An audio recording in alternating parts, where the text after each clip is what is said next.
Welcome, everyone, to our Milwaukee Journal Sentinel, Milwaukee Bucks, Boston Celtics watch party. We're so happy to see you virtually alongside so many of our lovely Bucks writers, including Matt Velazquez, J.R. Radcliffe, Lori Nickel, and Ben Steele. I am Olivia Reiner. Today is a very exciting day because it's been 144 days since the Milwaukee Bucks played a meaningful, significant basketball game. It was all the way back in March, on March 9th, when they played against the Denver Nuggets. That was their very last game that happened before the stoppage.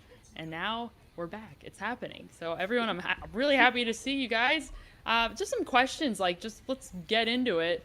We've got an exciting game ahead of us. The Bucks and the Celtics. The series is tied 1-1 this year. However, that was a long time ago. What from the pre-stoppage era of the 2019-2020 season can be carried over into a time much longer after the fact as the season resumes? Man, I don't even know. What happened? That was so long ago. What's happening? What is basketball? The Bucks and the Celtics. Who's on these teams? No, I'm just joking. Obviously, it's good to be back. Glad to be watching the game. Glad that people are hopefully joining us. I can't see if people are here, but I hope people are here. And I think the big thing is that both teams have been, really good this year. And you look at obviously the Bucks. They're not with Eric Bledsoe. They don't have Pat Connaughton due to them testing positive for COVID in the past month.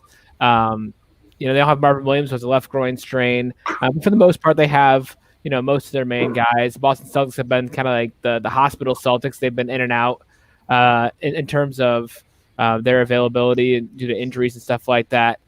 And that's my dog. In case you hear that, he must see somebody. We're giving me a real experience right now.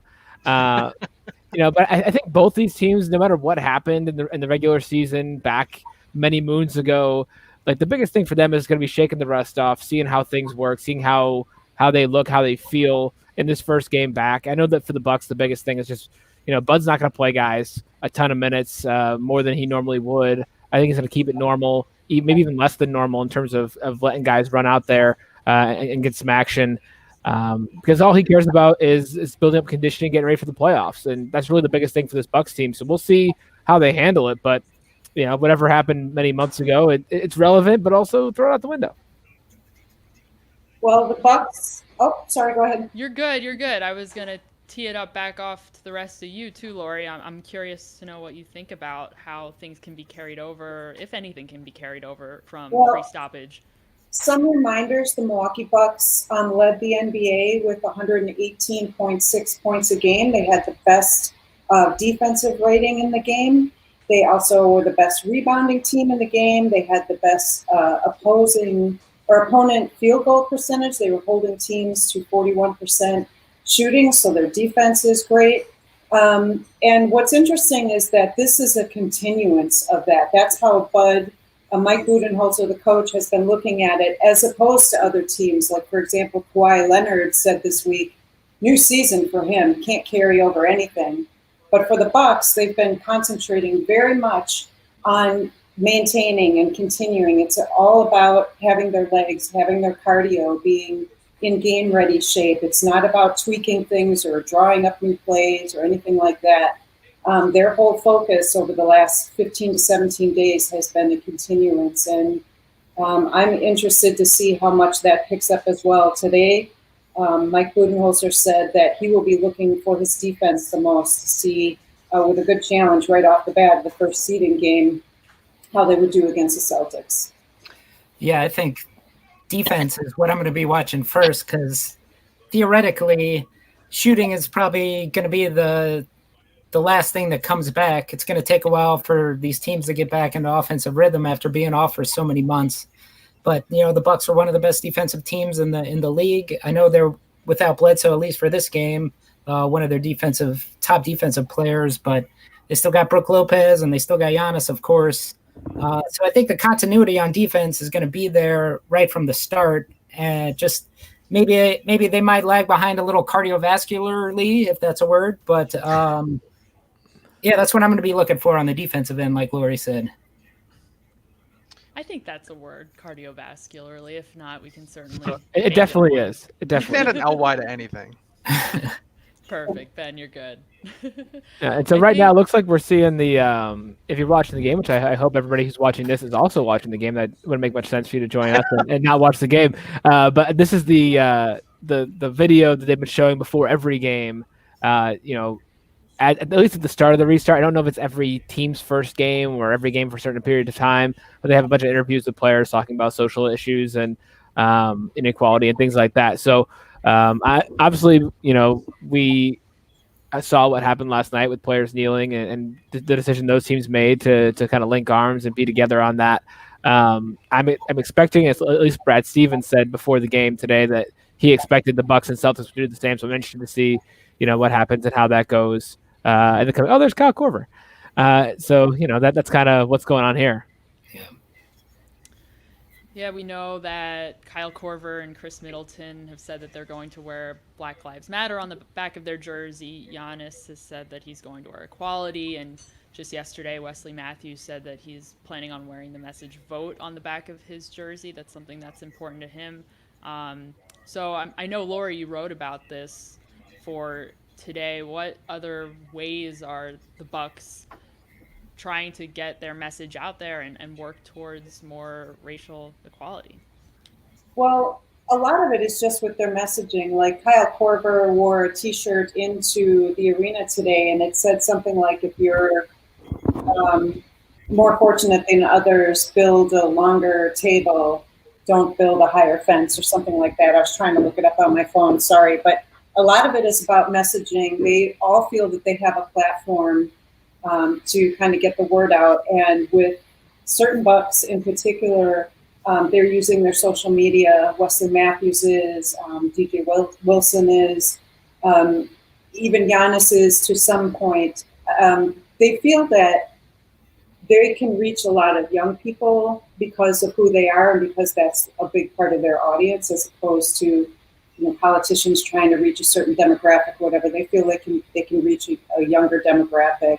But there's also talk, Michelle Obama spoke to some NBA players this week.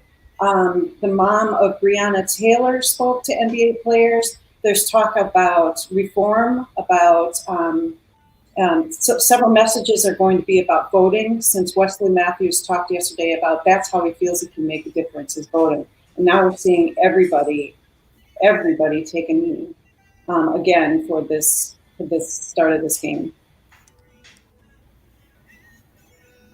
Yeah, there was so much conversation leading up to the restart among players about, is it the right decision to come back to the game? Are we taking away from the spotlight that, that should be on issues surrounding racial injustice in this country? Ultimately, so many of the players did decide to come back, but players in the NBA and the WNBA have decided to take some time away to focus their efforts elsewhere too.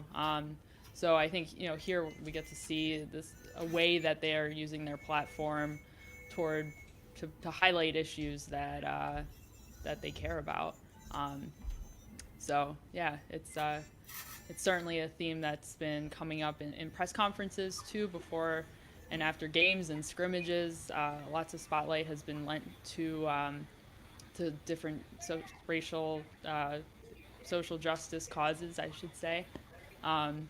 It's certainly something that's going to continue to come up throughout the rest of the restart as we go through these seeding games and into the playoffs as well. Certainly something to expect. Brad Stevens and Mike Budenholzer are also arm in arm, which is kind of unique. And I think I'm the oldest one here. I know in college I studied sport and the African American experience. That's what they called it at Indiana University. And one of the things we learned about was the 1968 Olympics with Tommy Smith. And I have never seen anything where it's this unified, where it's this many groups of athletes coming together for one single movement with several different messages. And I think that's powerful, because when one person does it or sticks their neck out for something like that, you're risking endorsements, you're risking backlash, you're risking possibly your career. and I would love to hear if you guys have ever heard anything like this. I've never seen so many players come together for one message. Yeah, this is new to me. This is totally a novel experience, I think, and I think it's, it's fairly powerful. Like, whether you are totally on board with them or not, I think it's just powerful to see people, connected and agreeing on something and being willing to stand for something. So I think that's pretty meaningful. And on a less serious note, I wish I'd put money on how soon Lori would mention Indiana University, because I feel like that was something that was going to come up pretty quickly. Just knowing her, and you should very well be proud of your alma mater, no question about that. But I'm just glad. I'm glad that it happened, but I wish that we had a side bet. Kind of a cool thing on the broadcast here. It sounds like Jim Paschke and Marcus Johnson, by the way, they're doing their pregame, postgame from the Bucks locker room, which is pretty cool. Kind of a tight space, but they're making it work. And Jim Paschke pointing out that Marcus Johnson also took a knee during the anthem itself. So he's obviously a big part of the Bucks family too, and he's seen a lot in his career. So that's a pretty cool thing. And I think one of the biggest things from just to put a bow on this, really disappointing about the NFL is when they didn't come together over the Colin Kaepernick thing. It was really him standing out on his own, and especially with sports being such a unifying arena where it's one of the few areas left where political divide isn't really a thing. Like you've got your regional teams that you root for. It doesn't matter your background. It could have been a rallying cry for the NFL, and the players wanted to make it that, and the league did everything they could at the time to sort of, drum it down. They didn't want it to be part of the picture. And now you have something different. You've got Major League Baseball. Before today's game, all the Brewers were planning to wear black T-shirts. The game got canceled, but Major League Baseball teams have been doing this too. NBA, more than any other league, has really been in front of this and promoting it and encouraging players to use their voices. And one of the things that really bothered me about the Kaepernick situation was having people say, this isn't the right way to protest. And I'm thinking, what better way to protest? You're on national TV. You have a voice. You get to use it in an arena where everybody gets to see you do it. Like, to me, that was the ideal protest venue. And now sports leagues seem to have picked up on that and are trying to use their force for good, which is something I really appreciate. And the Bucks just put out a statement.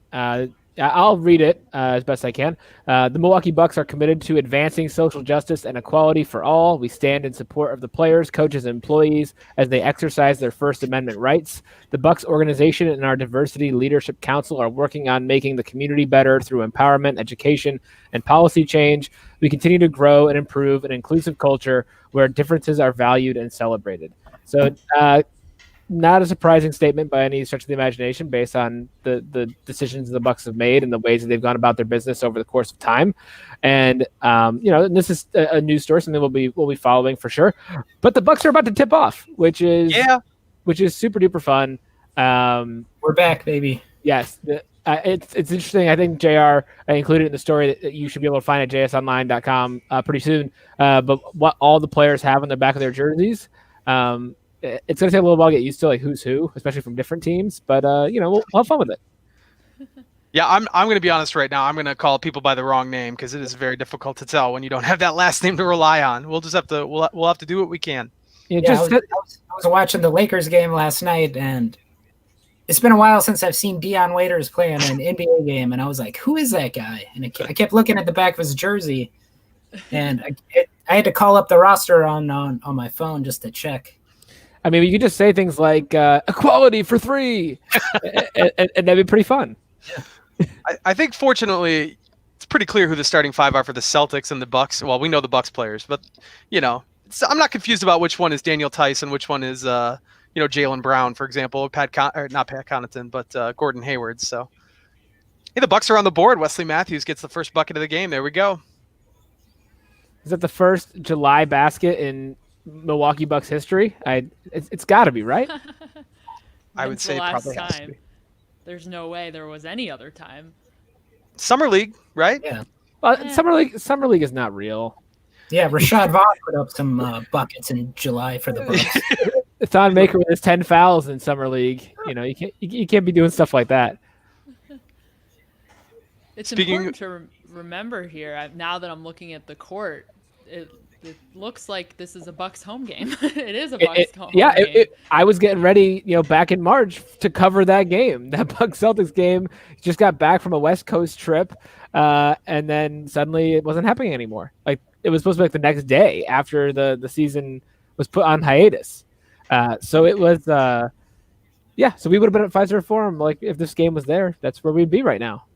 Yeah. In case anybody forgot, the Bucks have lost 3 games in a row. So. Oh yeah, it's a losing streak. They did the pregame intros full-fledged as if it were a Bucks home game. They turned out the lights for the Bucks, not the Celtics. So I find that interesting. There's no one there, but they're giving the home team their royal treatment. That's kind of cool. It'd be great if they like piped in some like booze and like obscenities, like for whoever the road team is. Like I would enjoy that.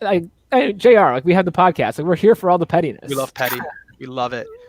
So if you could like just get like some anger and some booing, and if you could even like record some like of the home team's fans like chanting or yelling some stuff, like the NBA like has got to think about these things. I think I'm a little creeped out by the digital fans on the far side. A lot of like moving faces, weird movements and stuff.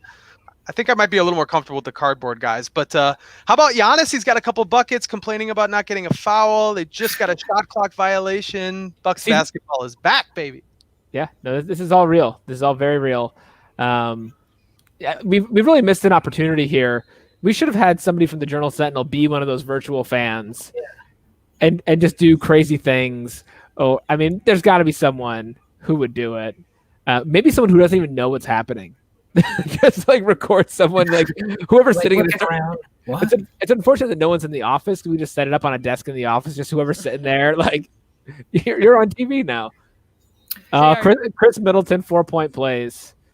It's I'm gonna keep saying it. Basketball's back. The Bucks are back. Man, I just got there on my my broadcast. Yeah, I'm a little behind. JR, you said that the digital fans are creeping you out a little bit. I kind of like it a little bit just because I feel like we're in a video game in a way. Doesn't it feel like we're watching some sort of EA Sports concoction? Yeah. Some of the footage I saw straight up from yesterday's games looked almost like video game quality. It was some of the pictures I saw. Maybe it was the lighting, but I completely feel like we're in some sort of video game. Well, at least it's not like, on Fox with baseball where they have like those like really seemingly poorly done fans. I feel like for all the money, that Fox has, they got to do better fans than that. Like, come on. That was an underdeveloped idea. Yeah. Okay, so Bucks have a 9-2 lead. Where are you guys at? How far ahead are you? It's 13-2 now, Laura. You're way behind. Spoiler alert. 15-2. Okay. Giannis takes Middleton. flight. All right, now Middleton. All right. Oh man, Giannis looks good, guys. He looks really good. Oh yeah, there's really no stopping him when you try and put like Daniel Tice in the middle against him. It's just not going to happen. All right, Bucks are on a 10-0 run here. Just a reminder, if you're joining us on Facebook or YouTube, welcome. This is a watch party. We're not actually live streaming the game itself. I apologize if that was what you were looking for. That's a rights violation. we would get. We don't have the express and written consent of the NBA. You get thrown in jail for that. No, we don't. That's okay though. They're all in Orlando. What are they going to do? That's a good. Their lawyers are not in Orlando. Their lawyers are everywhere. They'll do whatever they need to do. And I'm sure they're watching. They might be watching the stream right now. Hello, NBA lawyers. The lawyers will be excited to know that the Bucks have hit 6 of their first 7 shots. They're looking awfully pretty early. But you know what? The two times back in, centuries ago, earlier this season, the Bucks played the Celtics and both times had a huge lead that dissolved. It was 19 points in the first game. They lose that game. 27 points in the second game. I think it was down to 6 at some point in the third quarter, maybe even closer. I don't remember for sure, but that's why this Celtics team is tough for the Bucks, and especially because I don't think Jaylen Brown played in either one of those games, which makes me think that they have a little bit more in the tank. So that's purely why I'm curious about this game. Obviously, coming back to basketball is a big deal, but this Celtics team that could very well be the team they see in the Eastern Conference Finals. It really, maybe I'm just buying into a lot of the hype I'm hearing about from Celtics the Celtics in sort of the national media circles, because everything's been open to the conversations about which teams are the teams to beat in the East. But I feel like the Celtics team could be a problem for Milwaukee. Yeah, I think let's take a look at the Eastern Conference standings right now. You see the Bucks have a 6.5-point lead over the Toronto Raptors, and then everyone else below them, it's pretty close how the seeding might work out a certain way. I'm definitely curious. I think in these next 8 games more than anything else, not to really see how the Bucks perform, because we know if they have some combination of 2 wins, they will secure that first seed, but everybody else behind them is certainly a question mark exactly how that's going to shake out. Yeah, I've talked about this with JR a little bit on the podcast, and we've had a lot of time to fill. So we've had to discuss big topics like this. You always have to be interested in what the 76ers are doing. You never know if they're going to be better because they're not on the road technically. They're on neutral court because they were awful on the road. Or will they be like not as good because they're not at home where they were like insanely good? But that was a team that was expected to be a top 2 team in the East this year, and right now, as you can see, they're 6th. If they can get into that 4 or 5 matchup, could they give the Bucks a tough second round? I think they really could if they got there. I think Miami has been a really tough matchup for the Bucks this season. The Bucks haven't beaten them at all this season, so that'd be a difficult matchup. Obviously, there's no worries about Miami nightlife because you are in Orlando and there is no nightlife.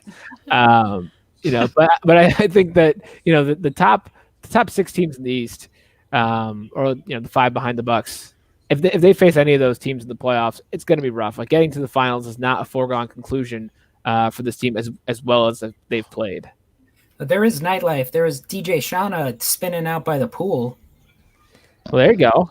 She shuts down a little before 4 a.m. Giannis just made another pretty poster, an Orlando bubble poster, friends. For those who haven't seen it yet, it's coming. Yeah, no, you can definitely put that on a poster. I think that's poster worthy if you're interested in such things. It is kind of fun though to see the virtual fans like after a dunk that they are actually like clapping and like moving and like doing stuff, unless they're doing that all the time. But I just happened to see like, okay, like these are Bucks fans. Like if they are actually reacting in real time, they can like get that like video there like that quickly and like have them respond. Like that's pretty good.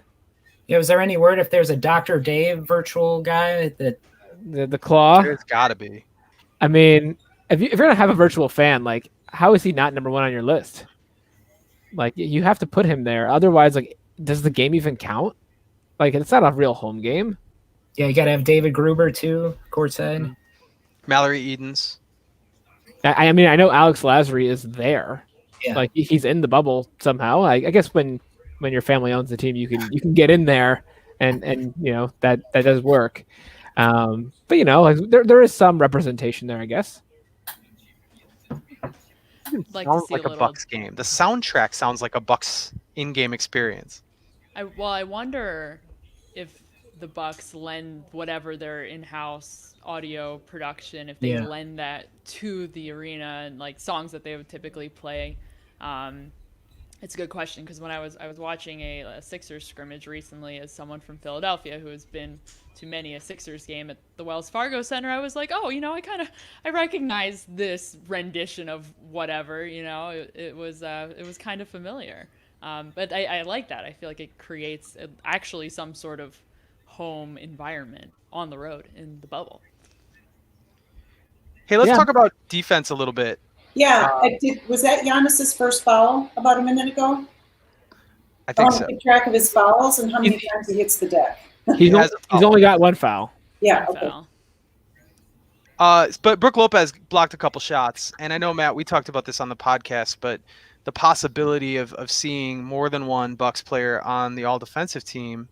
Giannis is going to be on that team. In fact, he should be the front runner or one of the front runners for Defensive Player of the Year. But you got Brook Lopez, you got Eric Bledsoe, a couple guys who've been really key to the defensive effort as well. I wonder how strong of a case you think those guys have. I got to think Brook especially is going to be, pretty strongly considered. But do you think where do you think those guys are going to ultimately fall? Yeah, I think Bledsoe might be a little bit dicey. He was on there last year, and it's harder sometimes to see like what he does, because a lot of what he does is funneling guys to Brook, Mm-hmm. and he does other things. Like he makes steals, he blocks shots on his own. His like rear contests are really good. I think he deserves to be there. Doesn't mean he will be there, but I think he deserves to be there. But I think what Brook does is so much more visible, and it's more of a novel experience. Like he didn't get the vote last year. He wasn't at this level last year. And so I think people, are more likely to put him on there if they're going to put $2. I think it's going to be Giannis first team for sure. And then Brook might get some first team votes, might get some second team votes. But at the end of the day, I think he deserves to be there.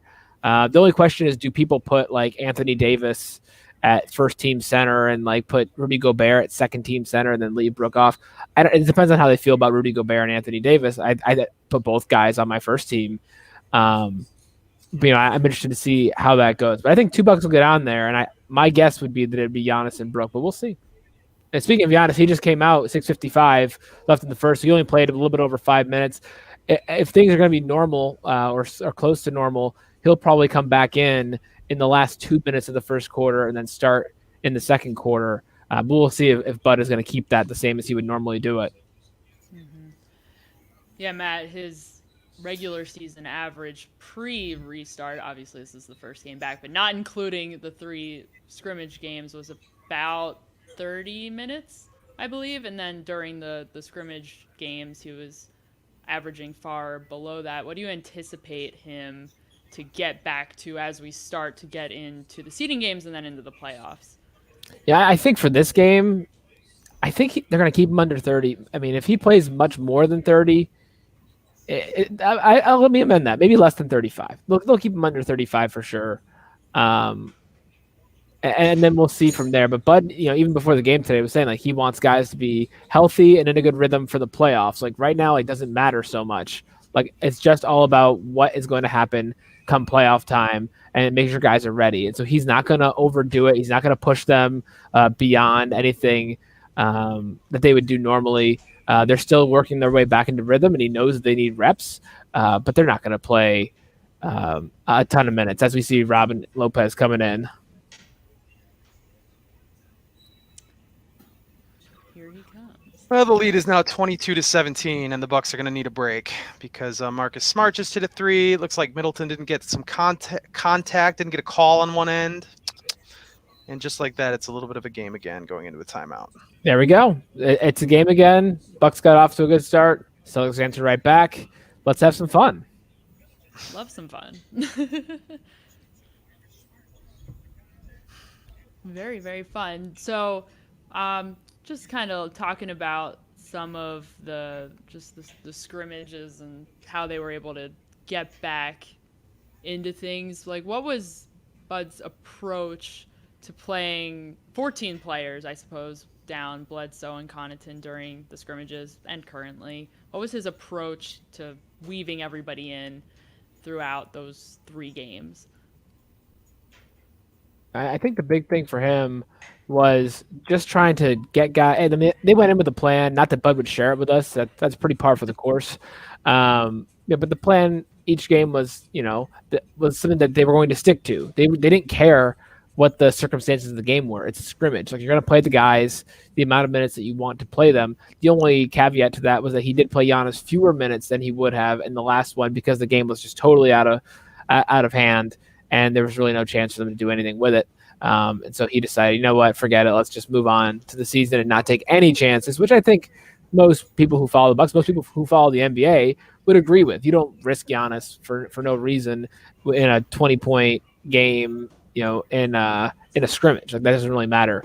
Don't extend him any more minutes than you need to. And so he just wanted to get everybody some work, get different guys in there, go all the way to the end of the bench, let guys in, give them chances to work together, throw some zone out there, do some weird stuff, and just kind of let the chips fall where they may. And so far, that's been his MO. And I think, like I said, he's going to keep doing that during these seeding games. He doesn't care that like they're playing the Celtics today and they're playing the Rockets next, supposedly big games. Like those are marquee games against really good teams. But he's going to treat them the same because he doesn't really care. He's just focused on the playoffs and having guys healthy, as well he should be, I guess. Health is a good thing. 2 of the players that the Bucks did not have early on, and they still don't have, as we mentioned, is Pat Connaughton and Eric Bledsoe. They are in the bubble now. They had tested positive for COVID-19 prior to coming out to Orlando.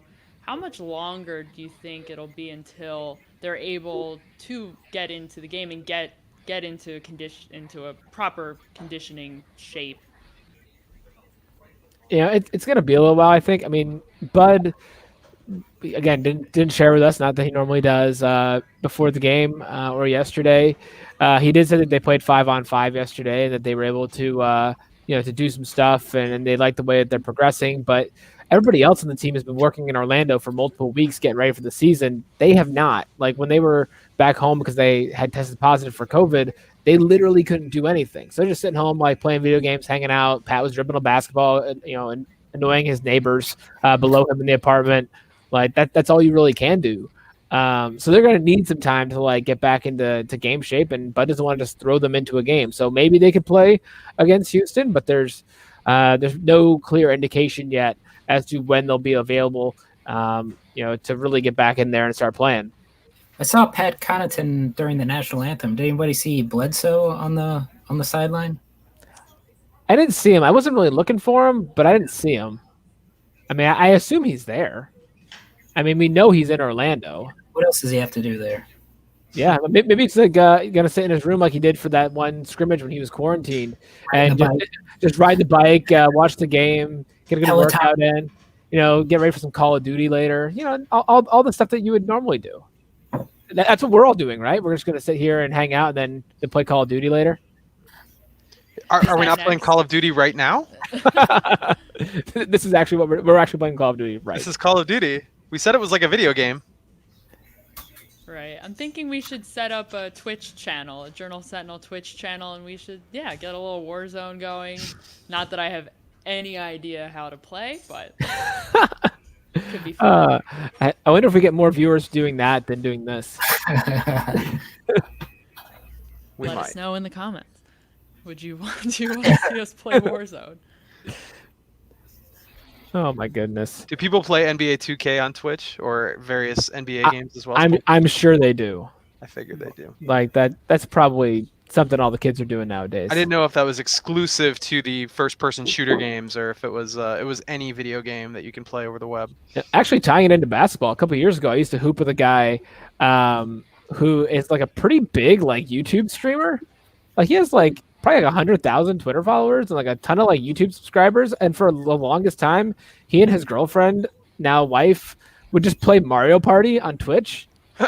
And like old school Mario Party. And people tuned in and like paid and subscribed and like did fan art of them. Like, it was a thing. It was incredible. And I was so jealous because it sounded like a great life. What a life. Man, the Bucks are getting sloppy all of a sudden here. Yeah, two giveaways back to back here. Yeah, bench mob acting like they're playing Warzone right now instead of playing basketball. Oh, it's a mess. Ooh. Yeah, Marcus Smart's a little bit of a problem. If you are going to play sloppy offense, he's going to be there. Yeah, no, he is incredible. Like, with what he does on defense, like he knows that dribble handoff is coming. Sterling Brown can't hold on to it. Like, that's just a lot of hustle and like knowing what's happening. He's one of the best defensive guards in the game. Like, there's no question about it. Like, as good as Eric Bledsoe is, I voted for Marcus Smart first team all defense because just the way that he gets into people and like just disrupts games like on the regular is just so incredible to watch. It seems like that's the type of player Dante DiVincenzo, if he hits his ceiling, that's the guy he would turn out to be. Yeah, I think if you're a Bucks fan, you kind of like that. Obviously, I don't think Dante could guard bigs the way Marcus Smart does. But if he can shoot a little bit better than Smart does, then maybe it's a wash. Yeah, Dante's not quite as thick as Marcus Smart, but he's got the quick hands and gets after you, getting over screens and everything. It's similar in that way. Yeah, good anticipation, like all those kind of weird layups. Yeah. I feel like they both have that, the same, where they just contort in very strange ways. It's a thing. Hey, Matt, what's your opinion on Bledsoe's defense versus Dante? because Dante's just a second-year guy. I mean, that could be a factor for a couple of these games, but maybe not obviously by playoffs. But what's Dante's defense like, do you think, already? I think his defense is pretty good. It's just a little bit different. Bledsoe's more physical and a little bit quicker, I would say. But Dante, like, I think it was Ben who mentioned the quick hands. Like, he's got those quick hands, and he has really good anticipation. He sometimes doesn't know how to harness his athleticism in the same ways that maybe Bledsoe does. But overall, I mean, he has the makings of a really good defensive player. That's why the Bucks drafted him. That's why they really liked him coming out of Villanova.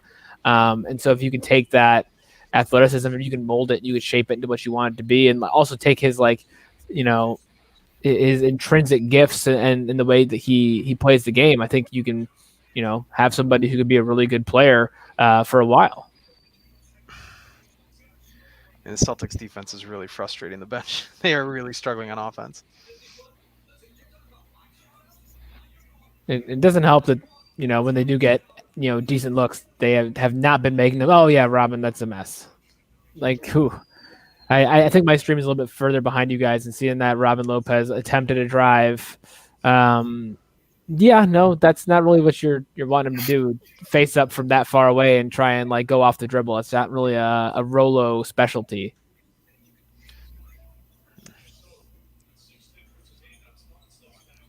Let's talk about Robin Lopez's tweets. Oh, please. Oh, that's more fun.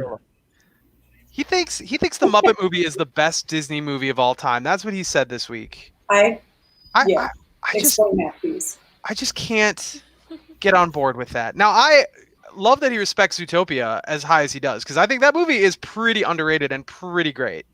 But man, I don't know. To put Lilo and Stitch way up there, I think he said Tangled was better than Lilo and Stitch, but I don't know. Yeah. I don't know where I fall, Matt. You got young kids too. I can't get on board with those takes.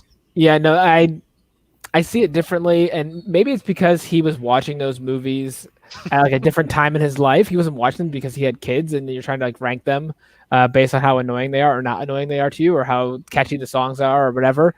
But I was like, man, he's forgetting a lot of recent stuff. Maybe I have some recency bias here, but Big Hero 6 is strong. Moana is strong. Those are some great movies. My kids went through a huge Tangled phase, and Tangled is good. We watched all of Tangled the series, even we did a deep dive on all this stuff. It's worthwhile. It's positive. But yeah, I don't know if I rank it that high. Even just Disney movies since since 2000. I don't know if I'd go that far. But I'm here for the debate. I'm here for the discussion. I'm glad to know that people are thinking about these things, and I'm very similar to Robin in that way, because I feel like that's my arena based on the life that I live. So it's fun. I'm in the bag for Lin-Manuel Miranda music, like a lot of the country is, but man, Moana is good. The music is really, really good in Moana. I don't think I'd put that in my top 3 necessarily, but music-wise, I think that's probably my number 1. Oh, see, my wife puts that number 1 in all movies, all time. She was blown away. All right, let me interrupt this Disney talk for 1 second.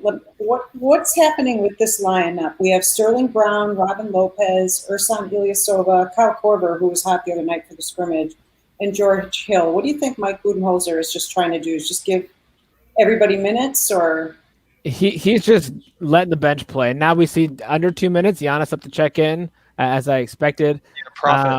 It's just a straight bench mob lineup. This is who they have. And he's just letting the guys go out there, and this group hasn't been great. I think Sterling Brown had the nice play a couple plays ago, but you see they're not boxing out. You have nobody there. You have some turnovers. Just not pretty. Just not good stuff. No. Shots aren't falling. Defense, the rotations are a little bit off, and like I mentioned, the boxing out. So we'll have to see. Does anyone come in with Giannis, or is it just Giannis and the bench group? And how much does that change the complexion? Because, right now they need a jolt of some kind. It looks like Sterling Brown's the one going out for him. What did you guys think about, I think it was yesterday that Coach Mike Budenholzer said, having the best record in the NBA means absolutely nothing to them. I could see where he's coming from, but you don't want to start the playoffs with a 500 record down in Orlando. I mean, I understand all of this and the significance and the numbers, but you want to build momentum. You want to build confidence again. What do you guys think about their approach to all that? You know, are a few games a throwaway? Is every game out to win? Or what do you, and then we'll go back to the Disney discussion. But I think about the strategy. I mean, the killer mentality of keep going. What do you think? I mean, my immediate thought when he was asked that question was, I already know his answer because he gives the same answer all the time. He never cares where they are in the standings. Like it doesn't matter if this is the regular season, a pandemic, not a pandemic. If you ask him if he cares about anything other than like the immediate next game they're about to play, his answer is always like smoking Jay Cutler.gif. Like, I don't care. like he's not interested. And like, could they care? Sure. Like, you ask the players, like they do care. Like, they want to win. They want to play. Like Giannis said, like he wants to play every minute he possibly can. But he also, isn't in charge. Like Giannis has said multiple times, like, yes, like I'm going to do what Coach Bud says. Like, even if I don't like it, I'm going to do it, because I know that he's looking out for me, and he may stew about it on the bench or whatever, but like, he's going to do what Bud says. And Bud's going to say, hey, the prize at the end is bigger than anything we can win right now. So let's just focus on getting better each day and all the cliches and not caring about standings or anything else. I think if I had to speculate, I'd say, I mean, they were the best team in the league last year. They won 60 games, and I can't imagine they look at that season as a success as much as it looks like a step forward to the rest of Bucks Nation. They didn't even go to the finals. So I'm guessing that's not a prize that they've ever even thought about or talked about. At one point, they were on pace for 70 wins this season. And even though that still would have been a pretty good long shot, only two other teams in NBA history have done that. I'm sure they would have liked that piece of history, but if it doesn't come with the thing at the end of the rainbow, it doesn't really matter. And it certainly is. It's not going to matter to Coach Budenholzer, but I would have to think by now the players either. I think they're here for one reason only. So they're fortunate that they can use these games to do whatever they want with them, because they will clinch the top seed here. That's only a matter of time. And then they can sort of, mix and match like they're doing now. Like you're seeing this line change type situation. That's the advantage they have. They don't get any home court advantage because of what we have with COVID-19, but they can do whatever they want with these 8 games. They don't have to press. They don't have to worry about outcomes. They're just here to do whatever they need to do.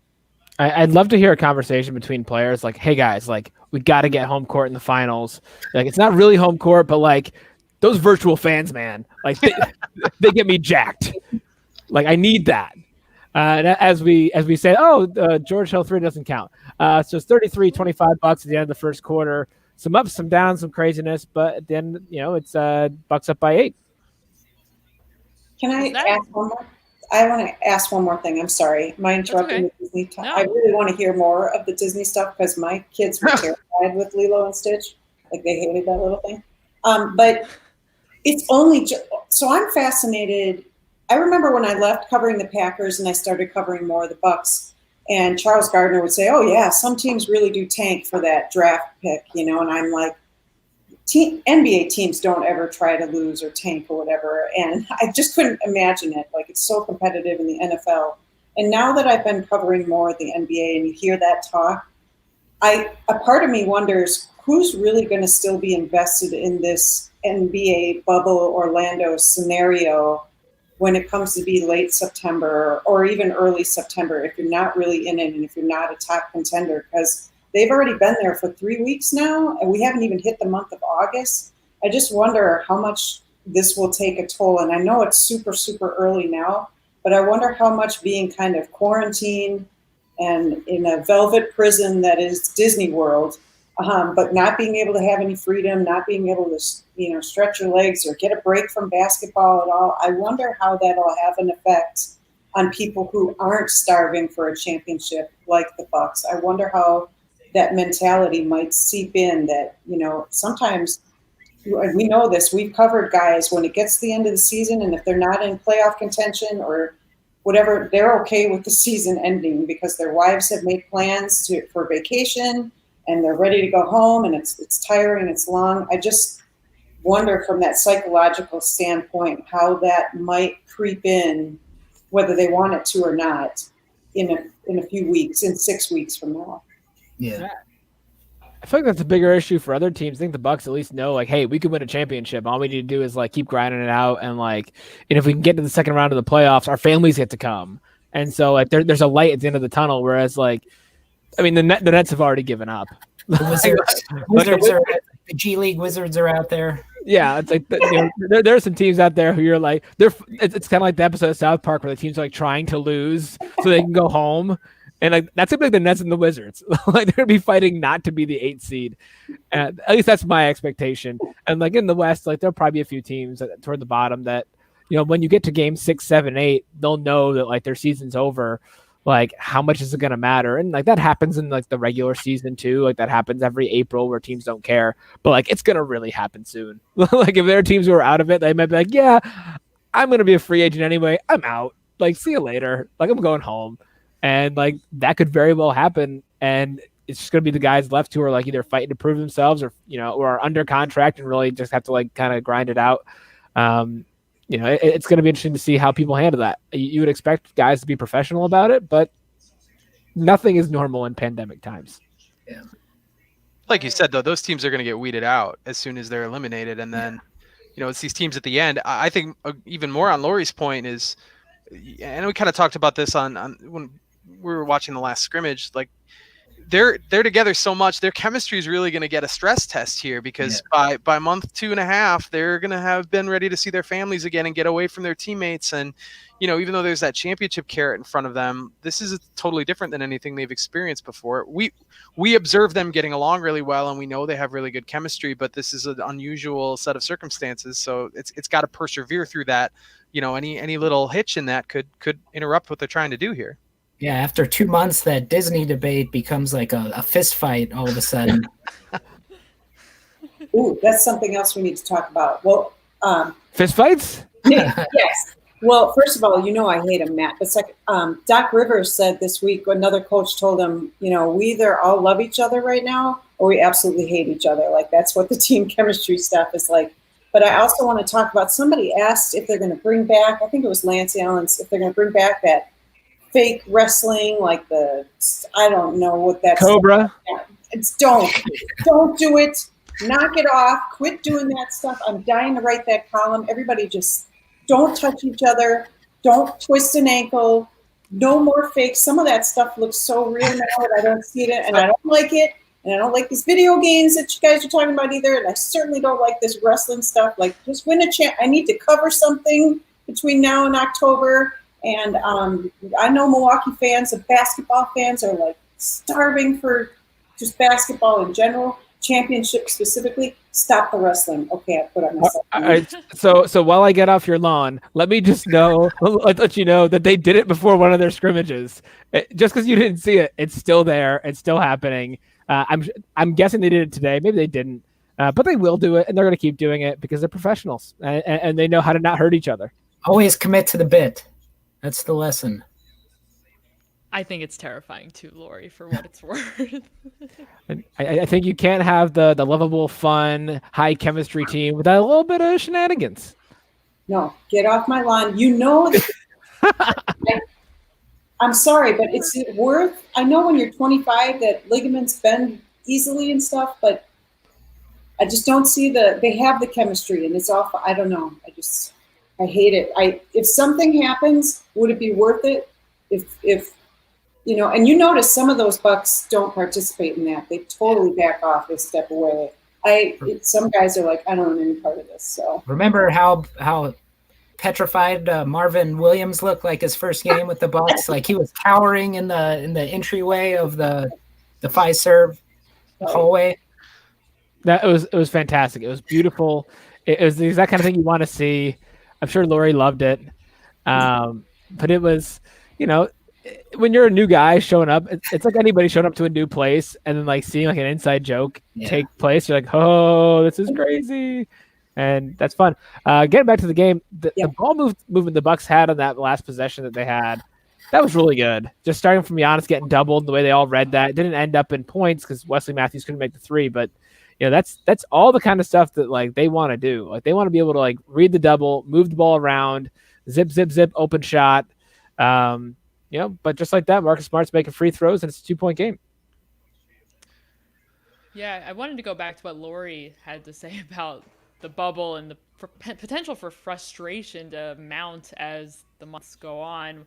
What about next season if the NBA decides to come back and bubble itself once more, and this time in some fashion with the entire league? Is that even possible? And if so, especially for some of the teams that maybe don't have as good of an outlook, when you have a longer season, more games, more time in the bubble from the get-go with some of those teams, how could that even shake out? I know the initial reporting is that like basically everything's on the table, and they're thinking about maybe finding ways to do like pods or mini bubbles or multiple bubbles, and find ways to kind of get teams all set up.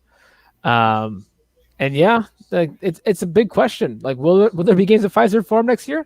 I don't know. It's impossible to know. It is a good question. Shout out to Olivia Reiner's family member making the first guest appearance on our watch party in the background. There. We've got people. We've got people. I want more dogs. See, if I had a dog or a cat or something, I would. We already heard my dog barking, and you might have heard him whining at some point. My family's doing a good job of staying away, but I don't know if that means he's in his crate or he's somewhere else. But he's annoying me sometimes. Oh, I had wanted to mention before the end of the last quarter at the buzzer there, George Hill wasn't able to beat the buzzer with a 3. He hasn't scored. Unless I'm behind here. Dante with the getting Kemba to the floor and the step back. That was dirty. Well, the guy was trying to draw a foul, but yes. I mean, but the optics. It's all about optics. It is optics. I was just threes, I suppose. But with that, George Hill not having a single 3 through 3 scrimmages, despite holding the league high 3-point percentage of 48. How likely is that to continue, or is he able to get back on track to pre-bubble times? Yeah, the Bucks are going to need him to shoot well and be aggressive off the bench. Right now, he hasn't taken a shot yet this game. And as you mentioned, he didn't really make any threes at all in the scrimmages. That's a big part of his value. I mean, one of the issues with Eric Bledsoe last year, as everybody here I'm sure knows, that he isn't as good of a 3-point shooter, and he didn't shoot well in the playoffs last year, and that hurt them. And there were times where he didn't close games. It was George Hill instead, because he has the inside-outside ability in terms of shooting that Eric Bledsoe doesn't consistently show.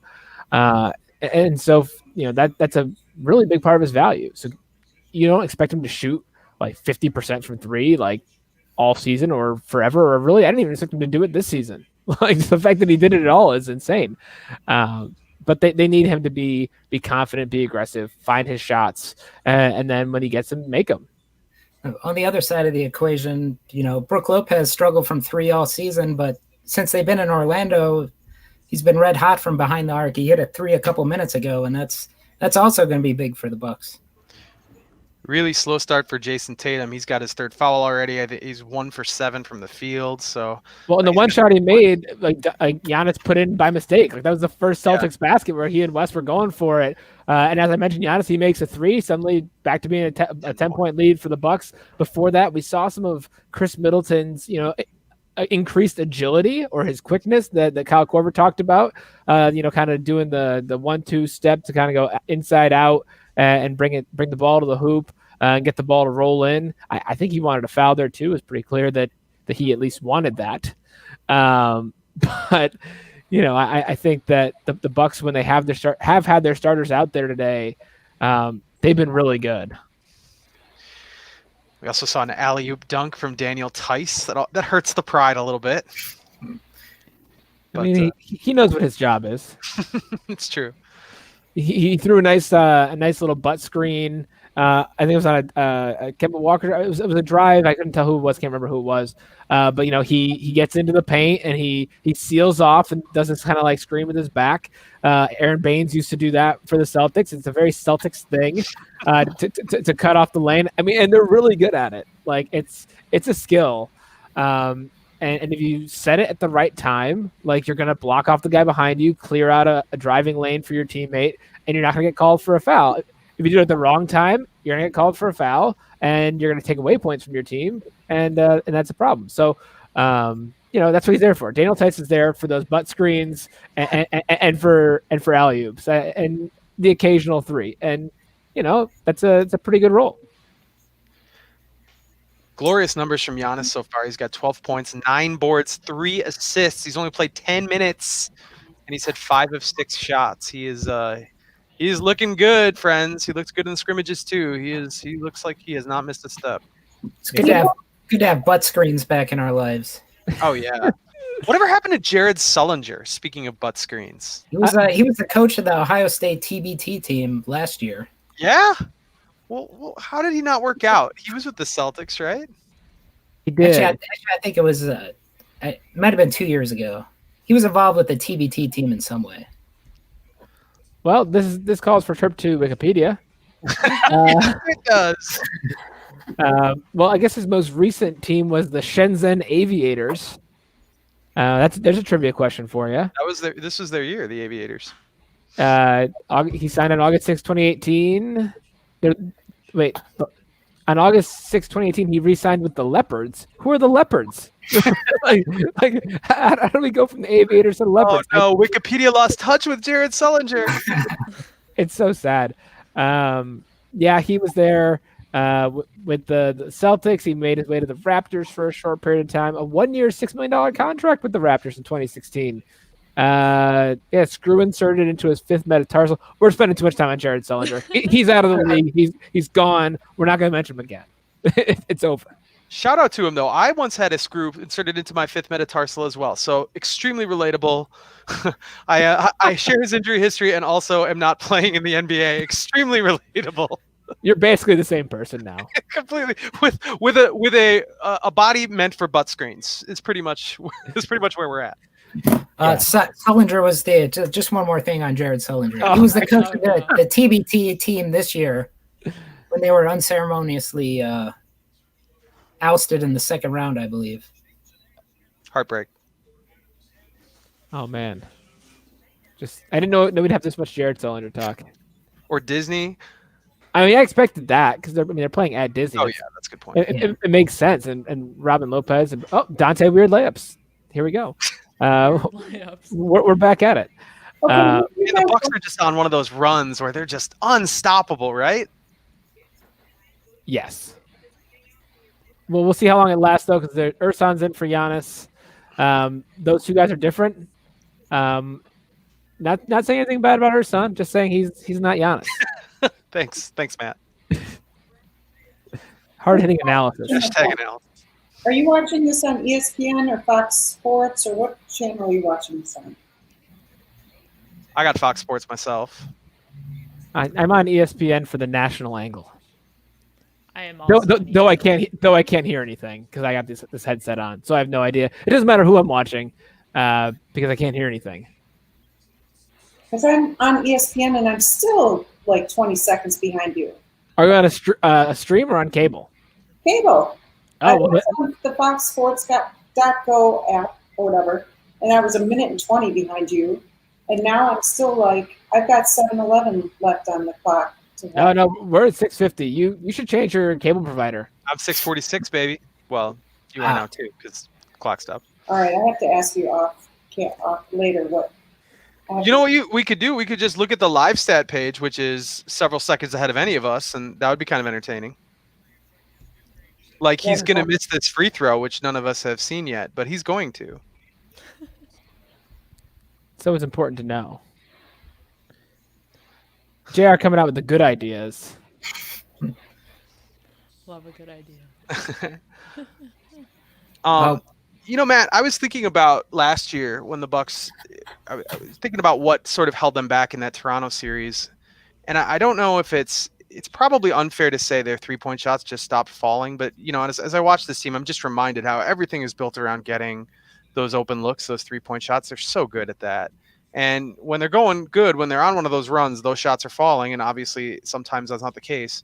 Is it as simple as that when you look back at that series? Because you want to try to project, like, could that happen to them again? Because right now they don't look like a team that could lose 4 out of 7 games.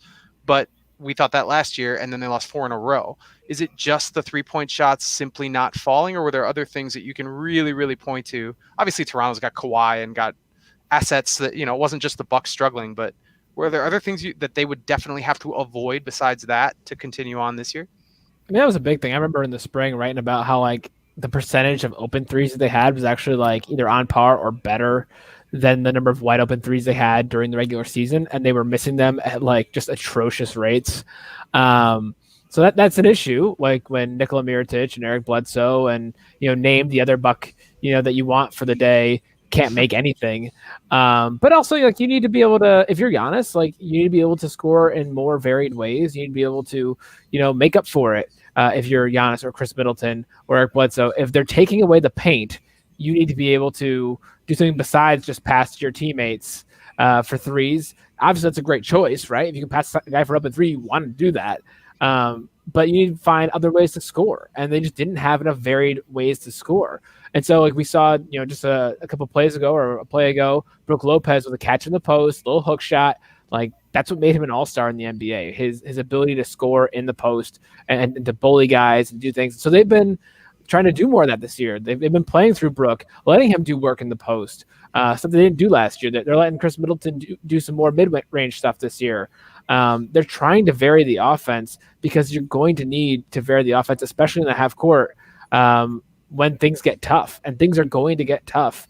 And you can't just be like, okay, well, we're a paint and 3-point team. That's all we're going to do. This is what we're about. This is life. And it's like, no, you need to add in some more of those curveballs, even if you only use them 5% of the time or whatever it is. You need to have them so that when you need to make that adjustment, you're ready for it. Chris Middleton with another pretty move, turnaround, man. He is so good.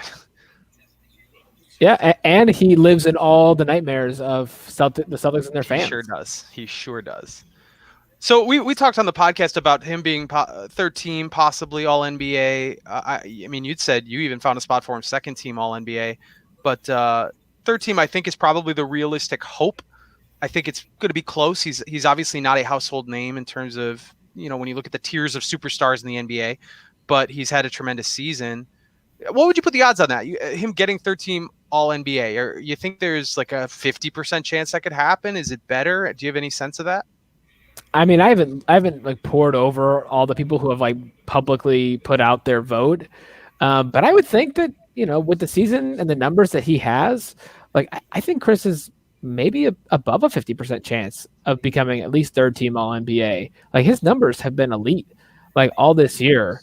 And he's shooting really well. He's upped his rebounds, upped his assists. Like his per 36 numbers are outstanding. His advanced numbers are really great. Like if you didn't know his name was Chris Middleton, like if his name was name NBA star, of your choice, like you'd be like, oh wow, like that guy's really good. Like he deserves to be on an all NBA team. And so I think he deserves to be there. I think all the stat heads, believe he should be there. I think some of the people who are, lack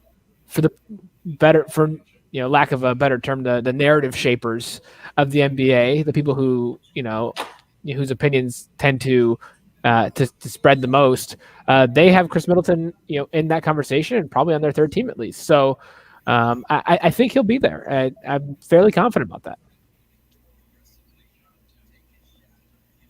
Matt, for those of our lovely viewers that didn't listen to the podcast, what for the rest of your show yourselves, people. Who would that be? What did the rest of your ballot look like? Oh gosh, and I gotta remember it off the top of my head. Maybe just the big ones. The big ones. Okay, I had Giannis as MVP and Defensive Player of the Year. I think that's all pretty self-evident. I had Mike Budenholzer second in the Coach of the Year voting. I had Nick Nurse ahead of him, just because I was so impressed with what they did after losing Kawhi Leonard and Danny Green in the offseason and being able to deal with all the injuries they've had and to end up with the second best record in the East before the ballots were due. I just think that the way that they were able to weather that storm is a big credit to him and the different ways that he's had to adjust and get his team to play has been really impressive. I had George Hill as third on six-man voting. I had both Eric Bledsoe and Brook Lopez on my second team all defense. with Giannis obviously on the first team. You can't be defensive player of the year and not be first team all defense. That's just weird. And then I had Giannis first team all NBA, obviously. And as JR alluded to, I did find a spot for Chris Middleton on my second team all NBA, just because I mean the positions are so weird. Like now they're allowing guys to be at a bunch of different spots. Like LeBron could be a guard, Nikola Jokic could be a forward. Like they're just like messing with the designations a lot, and so it creates more opportunities, but also more difficult decisions as to like how this team like actually shakes out. So it came down for me between Chris Middleton and Jimmy Butler for second team, and I just didn't feel comfortable. I like the guys I had on third team, and I didn't feel great about making Chris Middleton be a guard or moving like Jason Tatum to being a guard, and so I put Jimmy Butler as a guard, and maybe that's not the right way to think about it. But I think at the end of the day, I think whatever comes out as the consensus, I think it'll be right. However, the 100 voters come together and whatever it shakes out as, I think it'll be right, and I think it'll be fair, and there's room for disagreement and argument. And yeah, it should be fun. I have no idea when the NBA is actually going to announce any of the awards. Like usually they have their big NBA awards after the season. You wait forever for them, but we've already just waited forever for the NBA to do stuff. So can we get some awards and can we have them like happen like before the playoffs start, allowing for some like pettiness and argument, like players like have a chip on their shoulder. And absolutely, I think that makes everything better. So they should just release them like one at a time, like on a after first round of the playoffs, we'll give you Rookie of the Year, Coach of the Year, and then we'll work our way up toward the greater disagreements. For the finals, when it's Lakers Bucks, they got to say who the NBA is before Game 1, don't they? Yeah. MVP, like, and they'll put both of them out there and be like, all right, it's between LeBron and Giannis, and then you have Adam Silver, like, probably in like a hazmat suit or something like that, like lift one of their arms up, cause, like, or just something. I don't know. It'd be kind of funny. They're trying to socially distance and not touch each other. But and anything that creates controversy that players can like use to motivate and fuel themselves, like sign me up. Those are all NBA teams. They become a big deal because a lot of players have escalators in their contract based on how they finish and what they're eligible for. That stuff is that's not just for casual conversation in the NBA. That stuff has actual tangible value. Yeah. And like, that's the thing that like, that's why part of the reason why Kemba Walker's with the Celtics. the Hornets didn't think he'd be all NBA, which is kind of a slap in the face to themselves. Like if you have a guy who's that good, like, and then he gets that and suddenly he's eligible for the Supermax, like you can't like be operating under the assumption like, no, he probably won't. Like we don't need to worry about the Supermax. So yeah, so like there's a lot of things that are tied to that, and I think it's also it's a historical document of sorts. Like it's, these are the top 15 guys from this season, and these are the people who really earned it and who told the story of the year and all that. I think it's meaningful. It's important. I know the guys. I mean, if Chris Middleton gets on any of the All NBA teams, I feel like that'd be incredibly meaningful to him. To he doesn't care. I think if it's first, second, or third, if he's just there and being recognized in that way, I think is probably beyond anything he ever dreamed for his NBA career. And good for him.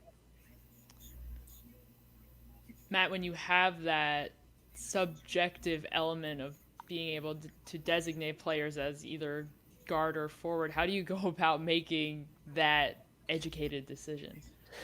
Oh, there's a lot of anguish, a lot of doubting yourself, a lot of crunching numbers and recrunching numbers, and just feeling like you're lost in the woods.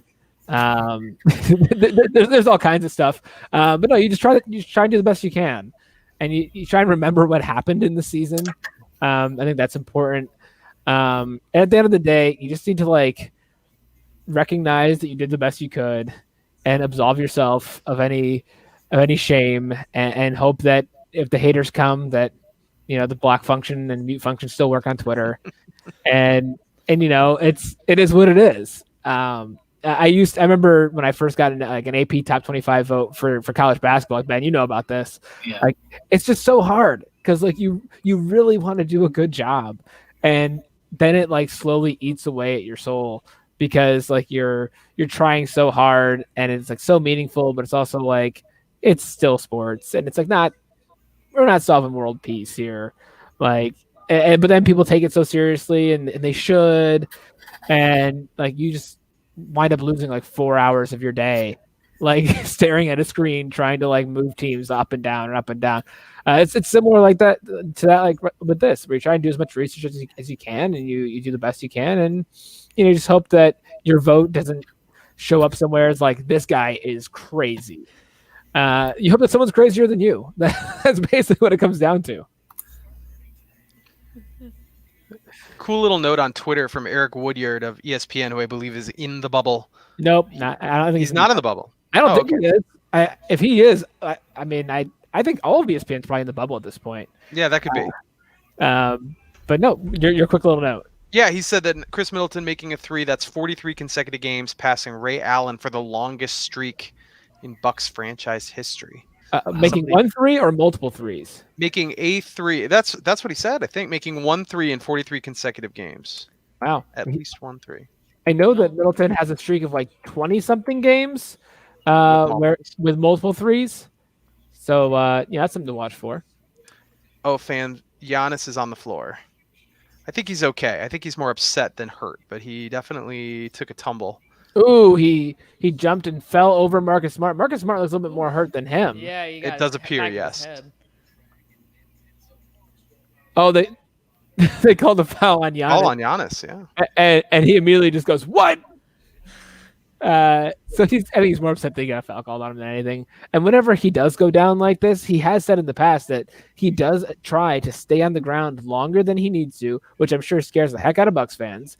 But he likes to stay on the ground a little bit longer because that allows him to rest a little bit. Like, no one's forcing him to get up, so he can just chill there for a little bit. And yeah, that definitely looks like it hurt Marcus Smart more than it hurt him. Yeah. They got the bucket though, right? I believe they got the bucket. Yeah, I think George Hill gets the 2 points, but then Marcus gets free throws. Yeah, it's a loose ball foul, equality, just going right at freedom. Did Marcus Smart have a shoulder injury last year or two? Was that? That's right. He didn't play, did he? Yeah, I think it was a shoulder injury for him. He's had a bunch of injuries. I think he had a knee at one point. He's had a shoulder. That looks like a pretty nasty. Lands right on his shoulder in an awkward position. It looks all right though. He's been their best player. Marcus Smart has. What? I mean, he's been really good tonight. I mean, if you include his defense, obviously he's already got 12 points in the game, maybe 13 depending on the free throw situation. I'm waiting for the stats to update. He's not shooting the ball great, but he's getting to the line. He's scoring. He's really tough on defense. This is if you're a Celtics fan, this is a good Marcus Smart game.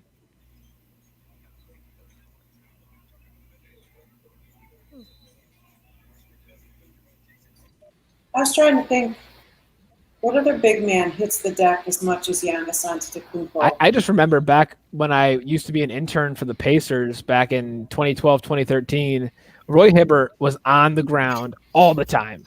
Like, it was a thing. It was like 3 or 4 times a game at least. And it wasn't even like because of contact. He would just like fall. Yeah. Joel Embiid is a guy that's always on the floor, it seems like. Oh, so Boston's challenging this foul. Giannis went up for a fadeaway. His leg kicked out a little bit. There was some contact. I don't know which way this will go. I haven't seen a good replay yet. But I don't think he stuck out. His leg was already there. I don't think there was any contact, though. Brad Stevens, real quick on the challenge. He may win that because I don't know if there's actually any contact. I don't know. We can continue our Disney conversation if you want. There's always While that. we wait. Why not? That would be fun. I don't know. How about the ballroom conversation and the basketball courts being in ballrooms named after Disney movies? I mean, I think that's great. I think there should be more basketball courts in more places at all times, and they should be themed. And who denies this? Who thinks this should not be a thing? I think I'm in on that. Just more Disney-themed things in general, I think, would be ideal in my perfect world, personally. Oh, seeing the replay from this angle, there was some contact. The leg lifted up the foot a little bit. They lost the challenge. Free throws coming for Giannis. Right All leg. right. Am All I right. the only one who thinks Fantasia is a little bit dark? It's It's dark. kind of creepy sometimes. I mean, it's not, it's not a dark movie. It's just I don't know. It's a little unsettling to me. Some of those darker orchestral pieces.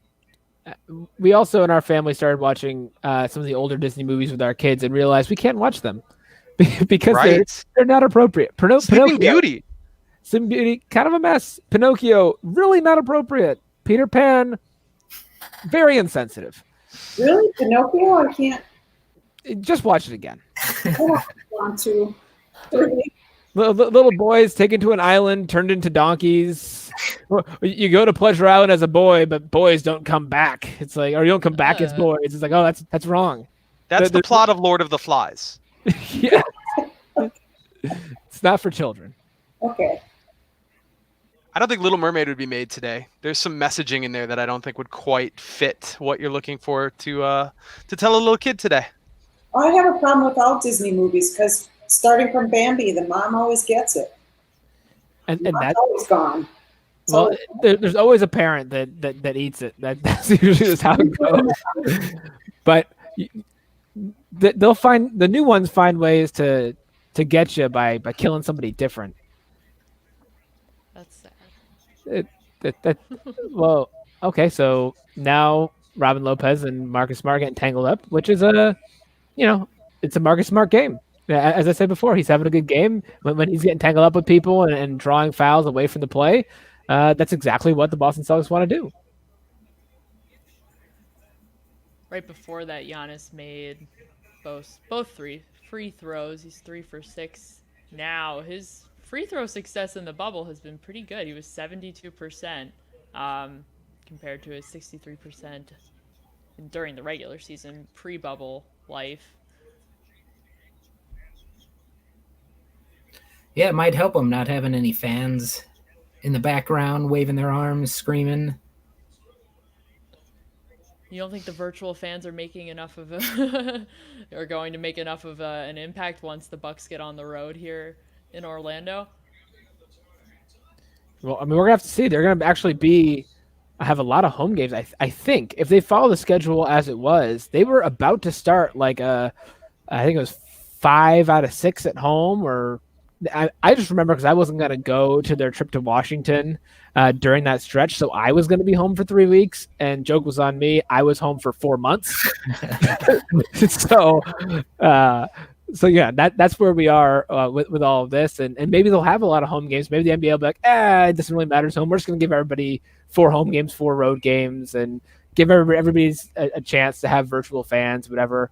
So I'm not sure exactly how that'll work, but we'll have to see if he is thrown off at all over time. I know he did say it was jarring how quiet it was when he was shooting free throws the first time that they played a game in the bubble. But we'll have to see how that goes because, he also didn't have to shoot any free throws in those scrimmages where he was really, really tired, where he had played a lot of minutes, and you have to dig really deep to get those shots up and to make them. So we'll have to see because that's one big area of his game that he needs to improve on if the Bucks are going to be successful. Marcus Smart just drew a 3rd foul on Giannis. The dude is such a pest. There was a lot of contact there going both ways, but it just ended up that they were going to let it play until at the end when Giannis kicked his leg out just enough on that jumper, and Smart sold it too. But he kicked the leg a little bit, got it between the legs, just on the inner thigh of Marcus Smart, and that's what the ref saw. That coaching challenge, that even though they lost, it gave him something to think about. Yeah, we're not going to see Bud use a challenge anytime really before the 4th quarter unless it's like a really high leverage situation. He likes saving those. He likes having them in his back pocket for crunch time when they might really, really need it, or for a time where maybe his guys need a break. And even if he knows he's not going to win it, at least it's kind of like a free timeout or an extended timeout. But maybe he wouldn't use it that way, but he does like to save it. Instead of blowing it in the first half or in this, in the first 3 quarters, not a play that might not be consequential toward the end. Yes, Gordon Hayward at the line here. There are 4 games on the road for the Bucks here in Orlando. So it looks like according to the schedule, they will be split 4 home games, 4 road games. Their next road game is their next game against the Houston Rockets. So down to Houston. Yeah, see, that was supposed to be a home game.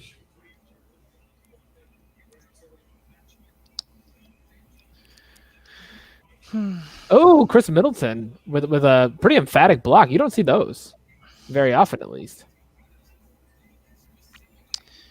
Giannis gets the bucket on the other end via goaltend. So 16 points, 10 rebounds, 6 of 8 shooting, 3 fouls. I guess I'm not surprised that he's not leaving the floor here in the last minute, but something to watch, the foul count. I mean, he's had to play through fouls before, and right now we see Brook Lopez is up to check in. I wonder if that's going to be for Giannis to get him out of there for the last minute of the quarter.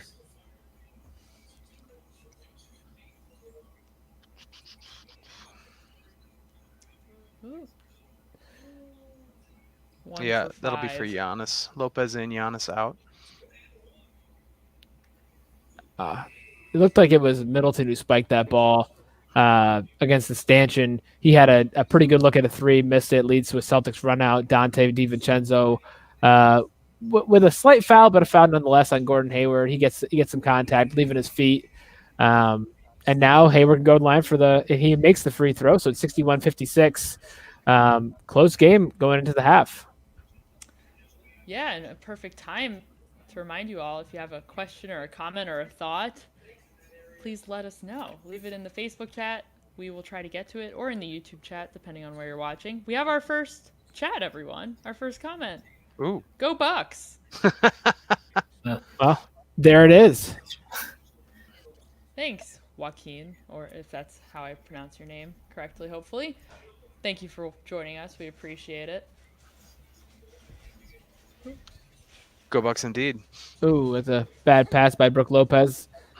Wes Matthews doesn't really. I think Brook expected Wes to keep going, keep cutting out of the corner. He kind of cut his cut short. That leads to the turnover. Bucks gotten sloppy here over the final few minutes. I think maybe that might be a little bit of Marcus Smart. The way that his defense has been getting into guys' heads a little bit. Also, just the Celtics have been really aggressive in either getting missed shots or getting steals and like pushing in transition, getting things going, at least in this last minute or so. That's been something that's caused an issue right now for the Bucks.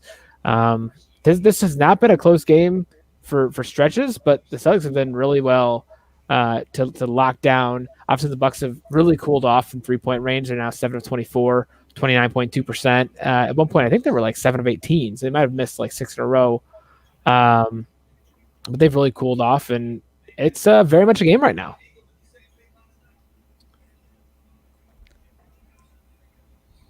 Yeah, Middleton thinks he's going to get 3 free throws with 6 seconds on the clock. Not sure if it's 3 or 2, but I'm pretty sure it's beyond the arc. It looks like it's 3. The angle that I had here was a very bad angle. Like I could not see exactly where his feet were, but because you were saying that, I was trying to look at his feet, and I seemed to think it was behind the 3-point line. It was behind the 3-point line. Yeah. So it should 3. So you wanted a dog on this broadcast. Here's a dog. Oh, yes. Can I just tell you that I have no idea whose dog that is? JR's at some random person's house. Yeah, you just break into a house. I think I have an idea to whom that dog belongs. My sister is here watching my kids, and she has a dog, and that dog is definitely here. That is not that dog. So my sister also has a friend here. They're about to leave, and I have a feeling that's her dog, but I've never met that dog. That dog is in my basement, and I do not know that dog, but be something to find out after this broadcast ends. Find out who that dog is. Hopefully it's not, a random that's in our house. Wow. You sure you don't want to take care of that? Check that out. Good. At halftime I might have to. Go upstairs, and who's this family living in this house? Well, it could be because it could be just my kids that are up there. They may have just let a dog in. I have no idea. I mean, that sounds like the plot of a Disney movie. Your kids just let a dog in while you're watching the NBA, and now we're at halftime. Bucks get a steal right before the half. Chris Middleton can't make a half-court shot. It's 64-58. Bucks are in the lead. Giannis 16 points, 10 rebounds on 6 of 8 shooting, but also 3 fouls. Chris Middleton 15 points on 5 of 13 shooting, only 1 of 6 on threes. That's a little bit of an issue. 5 assists. And on the other side, Marcus Smart 12 points.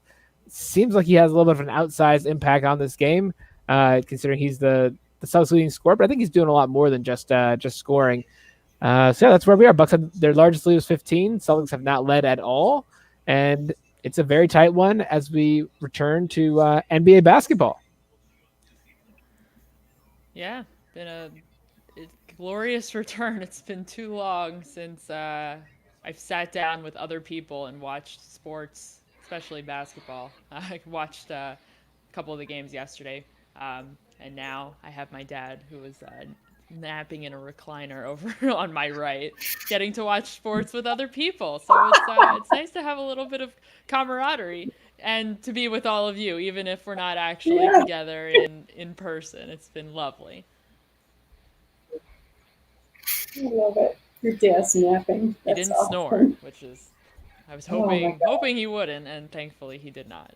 That did not get picked up on the broadcast, which is all good. Why don't we, before, we chat a little bit about what we saw in the first half and what other little fun things we can talk about. Why don't we watch a quick video from our friends at USA Today Sports about what life is like so far living in the bubble for NBA reporter Mark Medina. Let's take a look.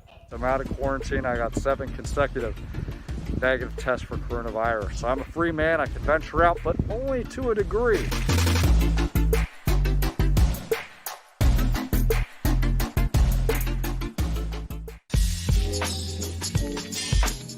Fantastic views behind me here, but there are some limitations.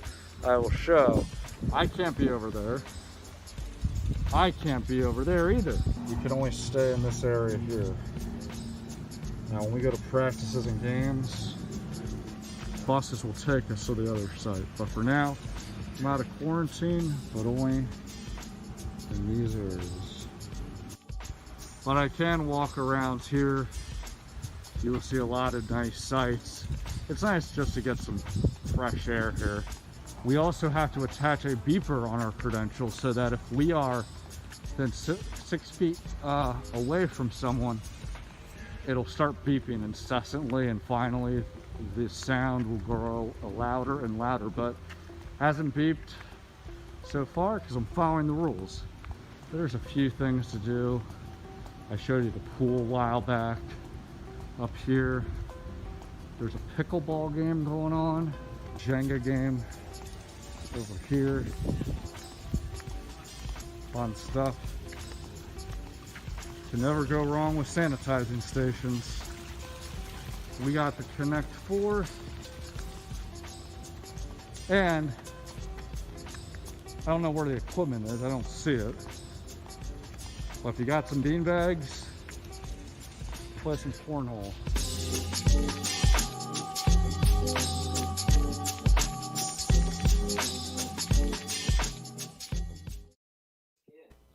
Lori, I see you grooving a little bit over there. It's good music. I'm enjoying the music. Did we lose everybody? Where is it? Oh my gosh. So we've got some people stretching, so it's just the girls now. Okay. We can chat. Right. That's fine with me. We don't need them. We don't need them. Yeah, I was just trying to look at some of the defensive stats, but then I got caught up in, have you done the cheer thing? The NBA No. where you've done, I wonder how that works.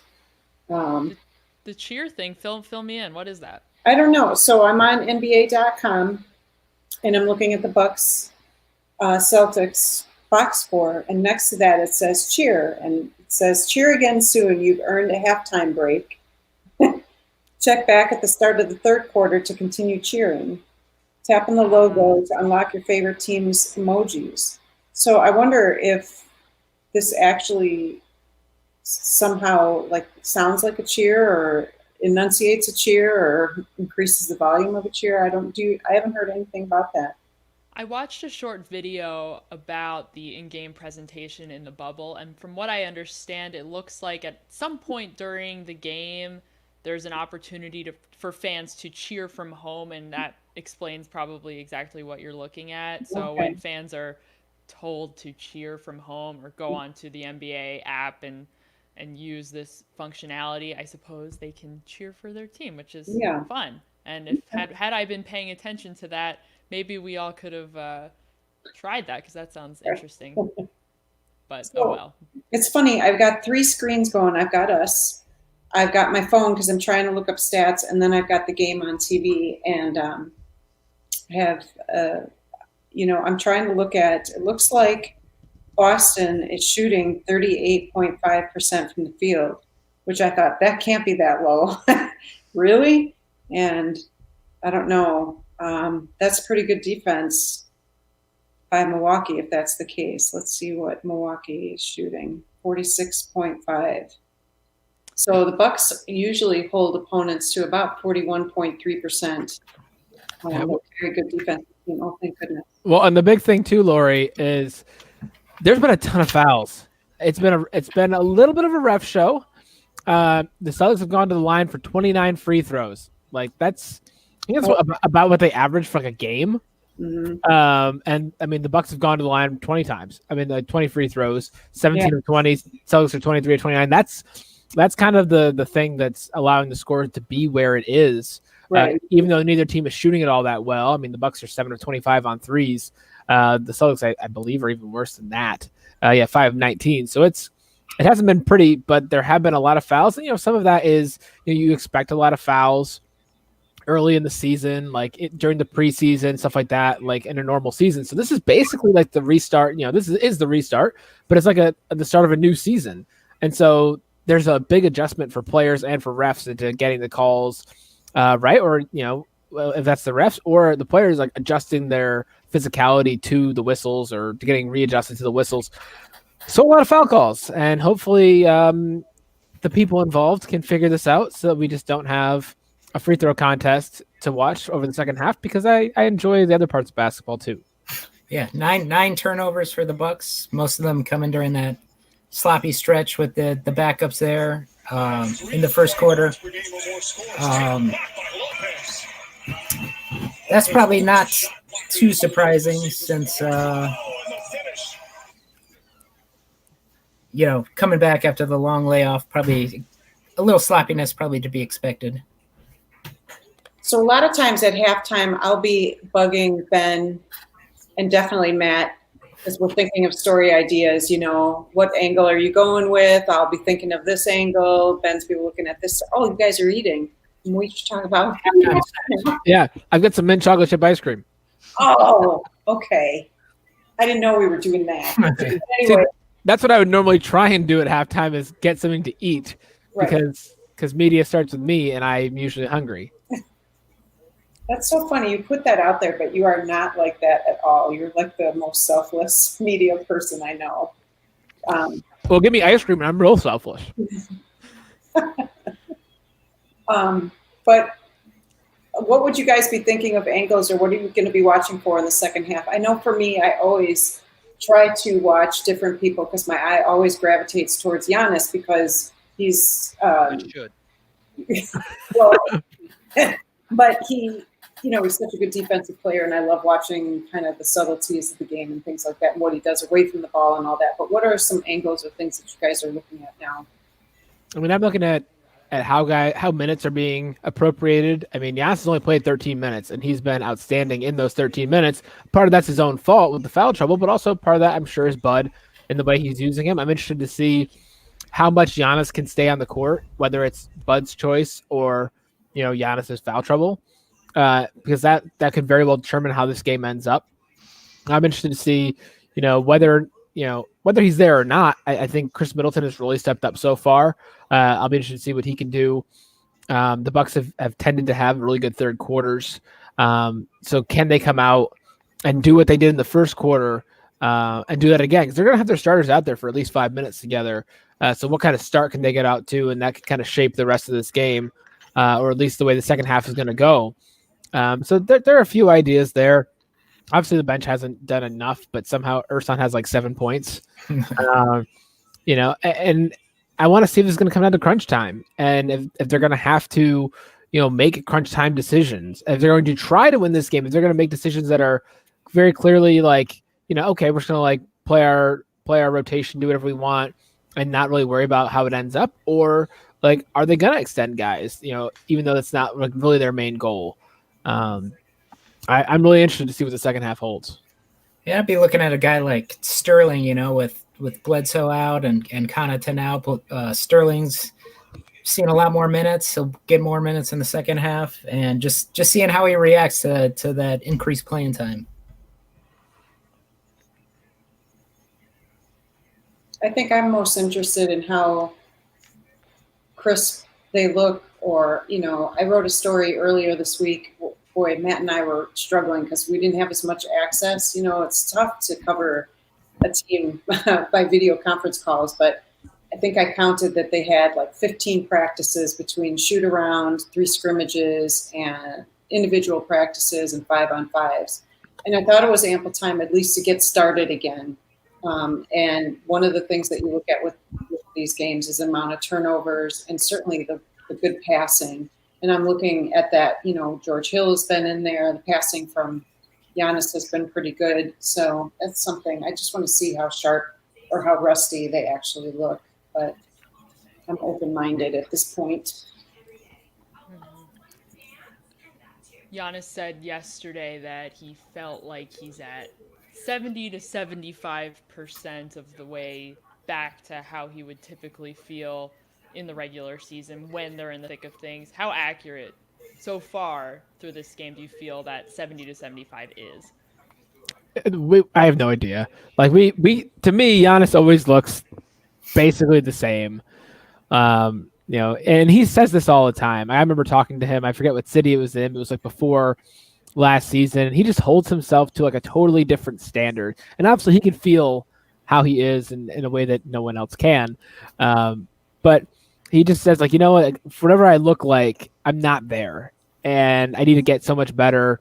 And it's just incredible because if this is 70 to 75% of what he can be, I don't know what to expect in a few weeks when he's at 100% or even at 95%. That should be very interesting and fun to watch. I'm only half listening to the broadcast, but this is something that really struck me on the Fox Sports broadcast for the Brewer games. It does not feel like the announcers are not physically in the arena, It feels very seamless. And, like I said, only half watching it here, but I was really impressed with the production from baseball. Obviously, the Brewers announcers haven't been traveling. The team has only played on the road.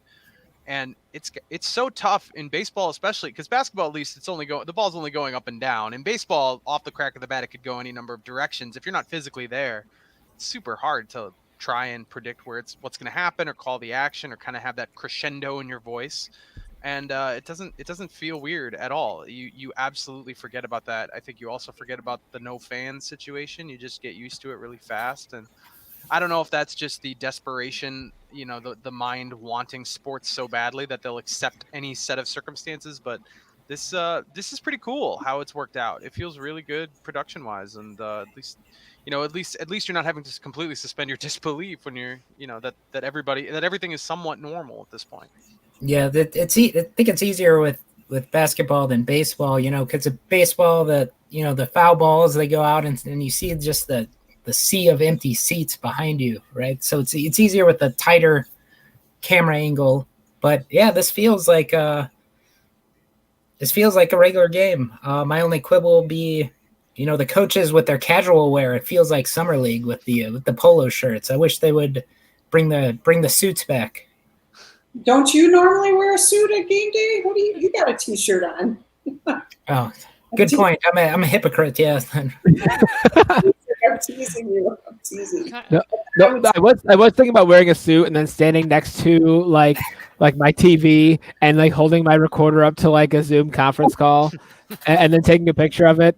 I thought that was just a little too self-serving, so I decided not to do it. You'd get a laugh out of Coach Bud probably.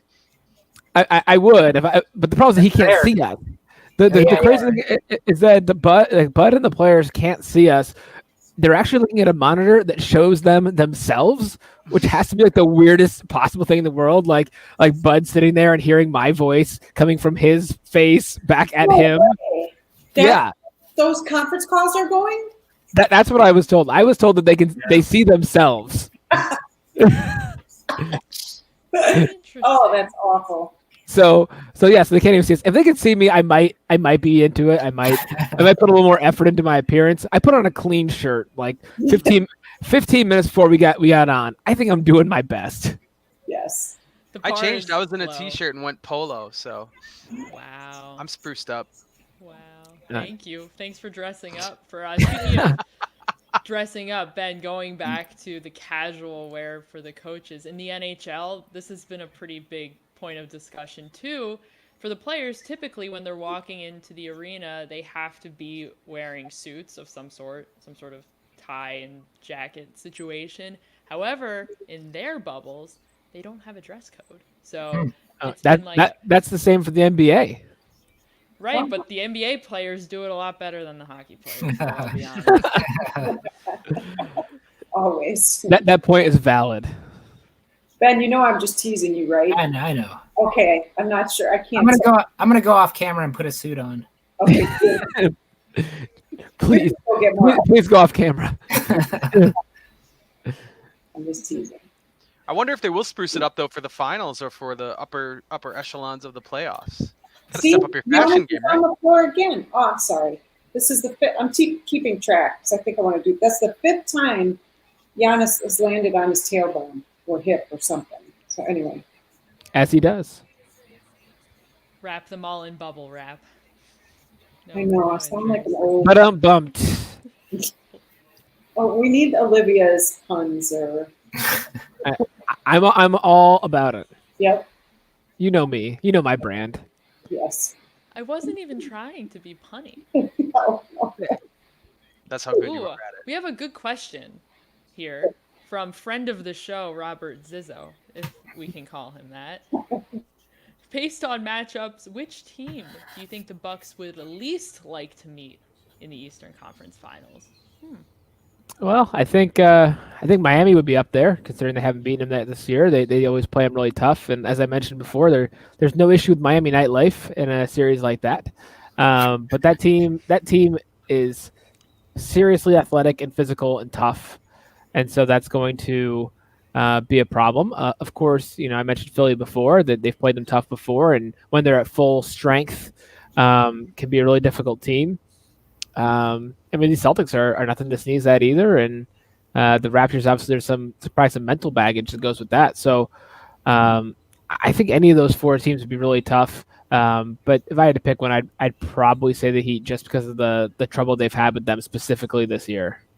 Yeah, it's weird to say that the Raptors, they don't have Kawhi Leonard anymore, but they're still a really, really good team, and they got a lot of athletic bodies that they can throw at Giannis. They got OG Anunoby, they got Pascal Siakam, and Nick Nurse. That guy's a wizard as a coach. He's not afraid to throw out zones and 1-3-1 presses and just trying all kinds of crazy stuff that kind of thwarted the Bucks last year. So in a weird way, I think the Raptors might be a tough series for the Bucks. What about individual player? Because a lot of people have asked about what team is the bigger matchup nightmare, and there's obviously a few answers to that. But I do think Kemba Walker is probably the player that the Bucks don't want to have to deal with. And maybe I'm wrong. Maybe it is Pascal Siakam. And I think the Raptors, with their defensively, they probably bring enough problems to the table. But when we're talking about individual players, is it Kemba, you think, the guy that probably has the best chance to succeed against this Bucks defense? Yeah, the Kemba with that, the Bucks play that drop pick and roll coverage. Then, Brook Lopez drops back and he leaves that area open for the pull up jumpers, and that's where Kemba is lethal. So yeah, he could be a guy that could present a lot of problems. Oh, that's definitely true, and I think that there's something to be said about that. I mean, Kemba's had some really big games against the Bucks going back to his time in Charlotte. Just because of the scheme and the way they do things, and if they have to do things a little bit differently, they might. I'm surprised that Giannis didn't get a call there. But yeah, I think that could be somebody who's definitely in there. I think Ben Simmons, as much as he doesn't really shoot, he's someone who defensively is a really tough matchup for them, just because the defense that he plays and the way that he can roam around the court and the size that he can give those Sixer lineups. Obviously, Joel Embiid is an incredible defensive player in his own right, but I think that Ben Simmons, when you have those big Philly lineups, he can kind of wreak havoc in the passing lanes. Lots of potential for pettiness if Giannis and Ben Simmons are on the court together. A lot of spice in that one. Yeah. That would be the fun part of a Philly series, because I feel like just there's actual animosity there. And there's also a lot of like just narrative based stuff there. Yeah. And there are two fan bases that don't like each other, as far as I know. So yeah, I think that could make for a pretty intense, fun series. One that I wish we could have in the home arenas, because those home arenas would be raucous, to say the least. It's going to be weird now with the animosity between those teams, and now they just go back to the same hotel and have to sit at the same restaurant the next day, and like Lori was talking about, it's just going to be a weird situation where people are going to be on edge, and who knows what it's going to lead to after 3 months of this. I hope there's some stuff that happens inside the bubble, and I hope it leaks out, and I hope we get to learn about it. And even if we don't, I look forward to the documentary down the road, where we do learn about all the things that happened in the bubble behind the scenes, because this is a situation that's like ripe for just like ridiculous stories to come out of it, and I hope to one day learn them. Yeah, the 10-part Netflix series in 2020 or 2040. I would watch it. I've been addicted to all of the basketball players turn YouTube vloggers on YouTube right now, watching Sixers Matisse Thybulle and JaVale McGee of the Lakers. I've been watching all of their vlogs because all I want to see is behind the scenes content of what on earth is going on in there. Guys fishing. Lots of fishing, lots of fishing. But you don't, to your point, you don't see a lot of commingling among the teams. For the most part, I've seen a couple in Matisse's vlogs. I've seen some former Sixers. I've seen TJ McConnell rear his head, and Boban as well. So there's like, I don't know, there's clearly, they see each other. They see each other around. Whether they actually intermingle, I think, remains to really be seen, if they're hanging out with each other for sustained periods of times. But I've that has been like my, not necessarily daily, but regular source of happiness, has been watching those videos. It looks like they only have bass in the pond that they have there. Is that true? Wasn't there a story that the NBA stocked it with a bunch of fish just to make sure that guys were catching things? Yeah. So somebody mentioned first conspiracy of the bubble. Somebody asked if Eric Bledsoe was out there for the national anthem. He's on the bench now. So yeah, on the bench. I see him there. He exists. He's been there. He is there. He is in person. Are any Bucks vlogging? I heard DJ Wilson kind of say, "Should I do this?" Are any of the Bucks doing the YouTube? I didn't think so. That's a good question. He alluded to it, I saw on social media, and I got excited because I was like, okay, now I need like a Bucks perspective into things, into all of this. However, I've yet to see anything from him come out, at least on the Bucks YouTube channel. I don't know if he has his own. However, I know the Bucks have been posting some of their own vlog style things, but they're not necessarily from any single player. However, we have some time. The Bucks are hoping to be in the bubble for a little while longer, so perhaps he'll decide to pick up the camera at some point down the road. So tell me about Robin Lopez. He got called for a foul instead of that deflection or block that he wanted. And when he plays with that face or determination. Talk about Brooke? Did I say something else? Yeah, Brooke Lopez. You said Robin. Oh, gosh. Oh, no. So they do look pretty much the same. No. They're twins. That's a big shot by Dante DiVincenzo there for the three. This game was getting kind of close there, and gives the Bucks a little bit of breathing room after missing a whole bunch of shots, having some turnovers. But you talk about Brooke playing with that kind of like, I don't know, like that stink face. Yeah, when he gets angry, we see it. I see it in practice more with him when he misses a shot, but yeah, I'm seeing a little bit of it now too. Oh, did you guys hear? Apparently, they mentioned on the Bucks broadcast. They mentioned Eric Name and me on the broadcast. I don't know what that's all about. Oh, I did not catch that. I did not catch it. I Name dropping. Yeah, I don't know. Talking about all your fancy suits that you guys wear. I hope not, because we have not worn a suit in a long time. I think the last time I've flown a plane more recently than I've worn a suit. Whoa. Could it be an NBA Road Eats shout out? Oh, maybe it could be. It could be. I'd like to know what it is though. I feel like Jim and Marcus like me and they like Eric, so they're not going to trash us. But I'd like to know just what it was about. Hey, there is another Facebook comment we should not completely ignore. I'm not sure it's quite what we're looking for from Dev Scans, saying bleed green. I presume he's talking about the Bucks green, right? Well, I see the Celtics. I see There's the Shamrock. Yeah. really I'm ignoring those. Different color green is fine with me. He is allowed to have his opinions. This is what it's all about, folks. It's true. People can make their own choices. We're Kelly equal Green opportunity is the- here, kind of. kind of. I hope Tyson's taking I hope a he's lot of watching trees. though. Well, I think he would be if he submitted a comment. I hope so. I hope he clicked and he's enjoying it and having a great time. Talking. More questions though. Like, how did you find us? Is my question. Do you live in Milwaukee and you're a Celtics fan? Certainly possible. Yeah, I grew up a Celtics fan, and I grew up in Milwaukee. So. Okay. I did not grow up a Celtics fan, and I grew up in Connecticut.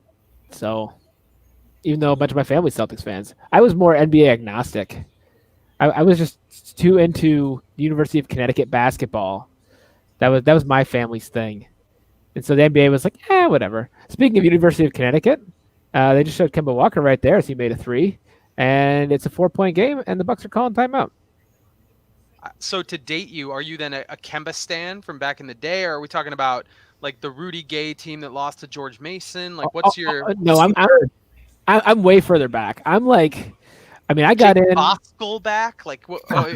I'm before that. I mean, I was starting to watch it. It was like Donnie and Danielle Marshall. I remember on the women's team they had like Nikisha Sales, like doing work. Rebecca Lobo, Kara Walters, Shea Ralph, Jen Rosati.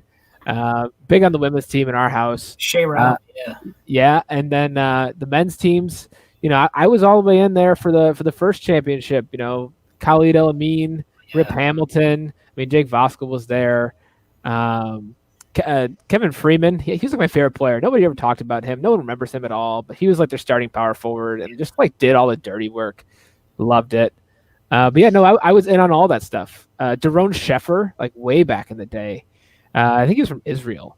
You know, but UConn basketball was a big part of me getting into watching basketball at all. And it just so happened that they ended up being good in my lifetime. So that was very fun. My grandparents used to tape every men's and women's basketball game, and they kept them in boxes. And they may still have them. They have a lot of things. Yeah, VHS tapes. And I remember when Shaq was starting to get big in the NBA, they're like, oh, yeah, UConn played him a few years ago. And they busted out a UConn LSU grainy as heck like VHS. And I watched the heck out of that. But Ray Allen was like the best in the world for me, which I feel like I can connect with a lot of Bucks fans on that. Just watching him play was just so incredible. I remember hating Allen Iverson and Kerry Kittles because they were like the top dogs in the Big East, like for Georgetown and Villanova against UConn, and like they just made me so angry when I saw their faces. But then they went to the NBA, and I was like, hey, like Allen Iverson, I like that guy. Like he's not in college anymore. I'm glad he's not tormenting the team that I follow. And Kerry Kittles, people are like, oh yeah, he's just some random guy in the Nets. It's like, no, he's like really good. and that's the whole backstory of my basketball life. So there you go. Lori, how did you get into Boston? True story. I went to Riverside High School. Sure. And I didn't know how to play basketball, but I very well. And the girls on the team said, True story. You're white. You should watch somebody in the NBA and learn how to play the game. Why don't you watch Larry Bird? And so I started that. Actually, one of my teammates was like a distant cousin of Dominique Wilkins, and she was the one who told me, you've got to get better.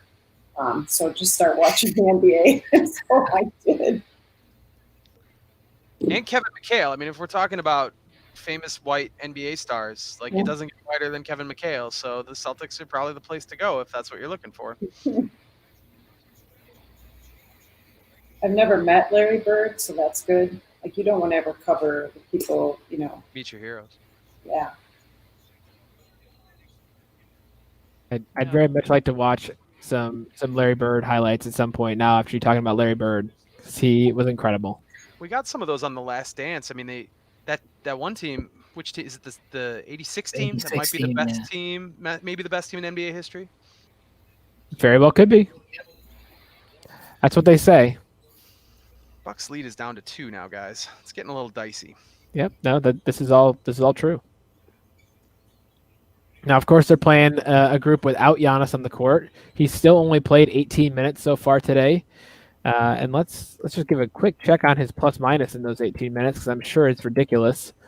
Giannis is plus 11, which I believe is the best on the team as of right now, after that 2-pointer for the Celtics. But it's just so hard. It's been so hard for the Bucks to get anything going. I mean, the Celtics have had a good defense and played really well against them, but the Bucks also just aren't shooting the ball very well. They're not getting out into transition, which I know is something that teams are going to try and take away against them, because they are such a good transition team, especially with Giannis on the court. Their offense just hasn't really been flowing since that really hot start. Like there's been a lot of nothing going on other than free throws, and so they're going to have to figure out how to solve that, how to get things going in order to be able to pick this game up and carry it out to the end. Now the Bucks are up to 20 fouls, tying the Celtics there. Yeah, and Daniel Tice back to the line, and he's going to have a chance to tie this game. Like you said, Bucks have never trailed here tonight. And the issue there is that, I mean, Robin Lopez needs to grab one of those rebounds, or he needs to tip it out where Tice can't get it. Tice just outworked him.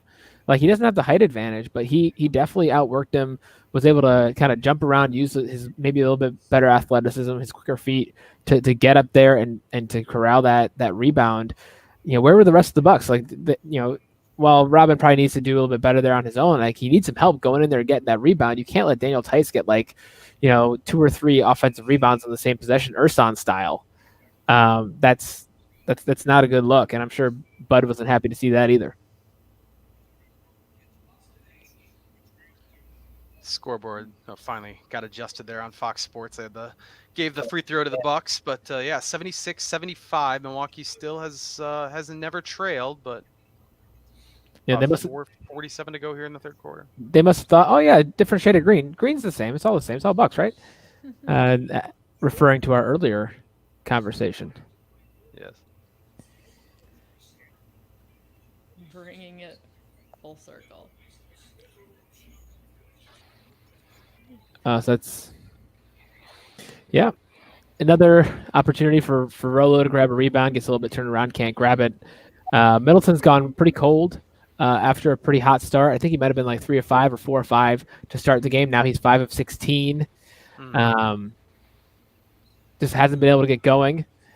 And the Bucks are going to need anybody to get going, especially when Giannis is off the court. They don't have anybody who's really lighting it up right now. I mean, Brook Lopez has 12 points on 7 shots, and Dante Vincenzo has 8 points on 3 for 5 shooting, but none of them have ever, kind of taken the game aggressively and made it their own. As Rolo now gets finished up a nice pick and roll with George Hill for a bucket. They need anyone to kind of get them rolling, and we'll see if that bucket can do it. But they are not moving very quickly in terms of their offense right now. You're gonna love this next Rolo move, please. Oh man, I'm so excited. I just this is great. so full of anticipation. Oh, he's getting to a jump hook there, 100%. Like that. The minute that you said a Rolo thing, I was like, you know what? He's going to be getting to a jump hook. I didn't think Robin Lopez would be the guy to really get the Bucks going, but 2 quick buckets. The lead is back to 5. He, no matter what is happening, he will get to that righty hook. Like that's what he wants to do. That's what he lives for, other than Disney things. Like he's definitely trying to get to that righty hook. The aesthetics of the Lopez brothers are so interesting because they're just very good at a lot of things, but they are so. I don't know what to call them. Like, I don't want to imply that they're slow because, I mean, they are slow, but not as NBA players go, not real life slow. It's just weird that they're able to have a presence inside in a game where that isn't really a thing anymore. Having a guy who's great inside and they can both shoot. Well, Brooke more than Robin, but they've got some game for guys who don't look the part so much. All right, that kind of hit a frenetic pace. Some good play there in that stretch by Sterling Brown. He had a couple good steals, including a nice little poke steal. It had a defensive rebound, is kind of getting in there, and some of the hustle plays and the toughness plays that the Bucks really need from him. That's big, and they need some plays like that, especially if they're not getting the offense going. If they can have guys making defensive plays and tough hustle plays to give them extra opportunities, I think that's a really big thing and an important thing for him to be doing, because that's kind of what they're hoping to get out of him when he's on the court. How much of a value do you think Bud puts on the hustle play stuff? Because you do see that with the Bucks. You will see them go, Middleton went diving off the court for a ball. Is that a big priority, or is that something that I feel is a college basketball thing? I mean, he loves guys like Ersan and Dante and, Pat Connaughton. Those guys do all that kind of stuff. And it seems like Bud puts a premium on that. So I'm trying to type out a tweet, just trying to keep my presence on Twitter alive. Your ability to multitask. I was trying to multitask and I wound up Xing out the window, so there I went. I didn't do that, but I did have to kind of like zone out for a second. And anybody who has been watching us the whole time, I greatly thank you. And who is continuing to watch us or just picking up right now, that's awesome. I'm probably gonna be ducking out for the fourth quarter, leaving it to the professionals over here to take you home, so I can work on a game story and be somewhat coherent in that regard. I think I owe that to our Journal Sentinel readers. But this has been super fun. A lot of the things that I've talked about that I'm still interested in have not yet resolved. So now we have to figure out how to write a story with, this game very much in the balance, and Giannis only at 18 minutes and with 3 fouls and some questions about what's going to happen. So that'll be fun. As Natasha Bedingfield would say, the rest is still unwritten. Oh. Man, we are getting some ridiculous random mentions. The pop culture is This is great. This is exactly what we need. That's what I'm here for. I'm happy to supply that whenever you need it. For the crossover fans of the Bucks and the Hills. Ben, let's do it. Let's talk about it. I'm here. A pretty good niche right there. I mean, I think you might have that corner like all to yourself. Yeah, we might. It just might be us. The Venn diagram. It's just these people right here. It's just us. It's just I'm not sure how Lauren Conrad would have felt about this last quarter, but maybe we should ask her. I'll leave it alone. We don't have to keep going. All right. The NBA stats are ahead, so I'm waiting to see what exactly is going to happen here. But it looks like Marcus Smart's going to put this back, and he did. Got to get a body on him. Wow. Yeah, and then Smart with a breakaway, got fouled. It's a 1-point game. He's shooting a free throw. He's unstoppable. The Bucks do not have an answer for Marcus Smart. That's after a Jason Tatum block of Giannis, which was very pretty. Yeah, Yeah, and I mean, if Jason Tatum has been completely absent from this game, he's 1 of 10. He's got those and he didn't even make that shot. That was Giannis like putting it back by mistake, which is crazy. That's 2 shots Giannis has made for the Celtics. Yeah, and we're tied. All tied up. Marcus Smart, he is affecting this game in myriad ways. Yeah, 17 points off the bench, unless I'm on a delay here. No, you're totally right. Or the stats. 5 of 9 shooting, 4 rebounds, but it feels like that stat line doesn't read. Only 1 steal. It's just hard to appreciate. You have to watch Marcus Smart to know how much of an impact he has on the game. This is the part where like Semi Oligé is in. Like this is the part where not having their names on the back of their jersey is a challenge. Yeah. Right, especially when it's a team we don't see all the time. We've only seen twice this season, and this season technically has been off for 4 months. That's true. Yeah, At so least Robin Lopez didn't change his hair, thank goodness, so we can tell the Lopez twins apart. It would have been great if they just showed up looking exactly the same.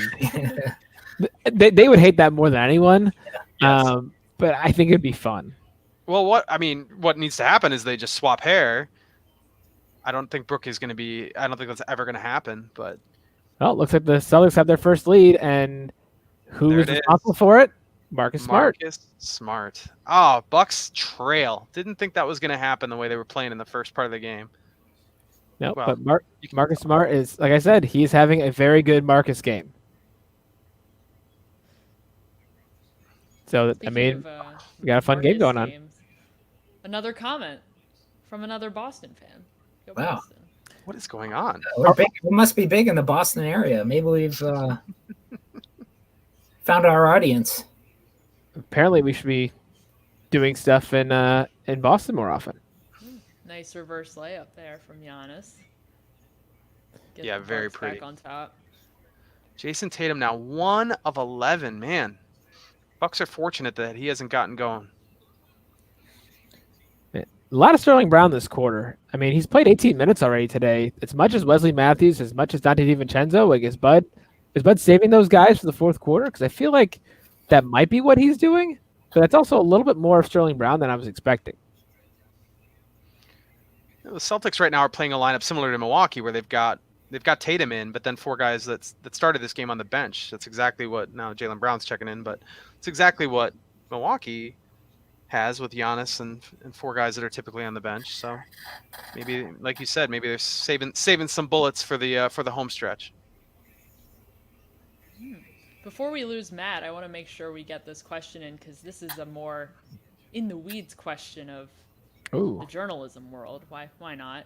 Justin wants to know, Matt, will your article change direction if the Bucks lose? So how do you prepare when the game's so close and you're getting this close to the end of the game, if it goes either way? Well, to let you into what I have written, it's nothing. So yeah, the direction has not yet been established. I don't know. I mean, if I don't want to like sound like prideful or anything, but like if the truth changes direction, like if there's a different truth, a different thing that happens, like I have to reflect that. The goal is to write about what happened and how it happened and all that. So we've yet to kind of figure that out. Like right now, it's just a really close game between 2 really good teams, and the story is going to be what happens at the end and how it happens as Sterling Brown gives it up to Brad Wanamaker, and now the Celtics have a lead. But it's all going to come down to how this game actually finishes and what happens over the final 12 minutes, because it's anybody's game right now. Anybody want some tea? Ooh, Oh, bubble tea? I've heard it's being called bubble tea. Bubble tea? And I've never had bubble tea or boba tea or whatever it is, but I don't think it would be my thing. No, really. It's hard not to like, unless you aren't a huge fan of the texture of the... Yeah, it's a weird texture, yeah. Oh, I'm not really a texture guy. I don't know. Like if it has a weird texture, I'm probably out.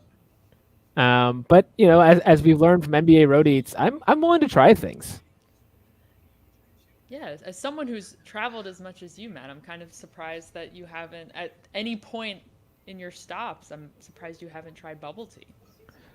Oh, I just haven't. And I know it was really popular when I was in college, but I have not had it. Corver 3-pointer rims out, 87-87 going into the fourth quarter, which is now I'll bid you all adieu so I can figure out what direction the story's going to take. Thank you for joining us. Thanks for joining us, Matt. All right. Happy to be here. Hopefully people give us some feedback. Let us know if they liked it or didn't like it, and that'll help us determine if we'll do this again or just pretend it never happened. Pretend it never. I don't think we need to pretend. It's okay.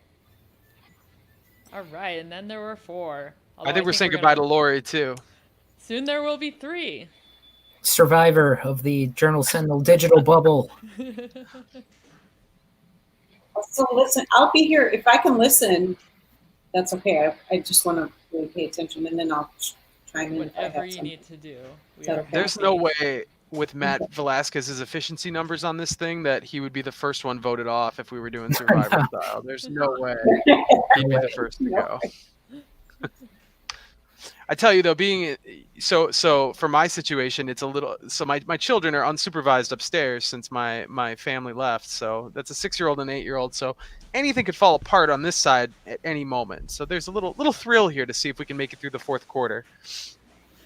JR, were you able to identify whose dog that was? Yes, in the house? I was. It was as expected. It was the friend of my sister, Oreo.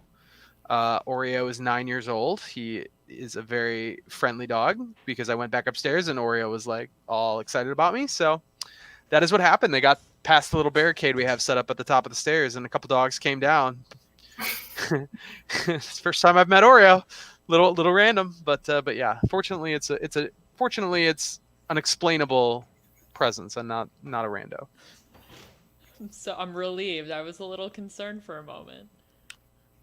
You got to roll with the punches when dogs show up in your basement that you've never seen before. You just got to assume everything's okay. I'm curious, JR, for you. We talked a little bit about how Matt's job is functioning now outside of the bubble.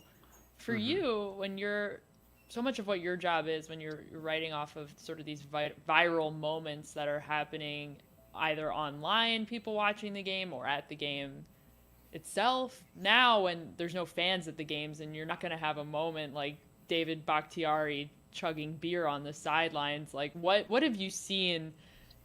It's been so early, the season getting back and all that, but like what have you seen being some of the more viral moments surrounding bubble life in general?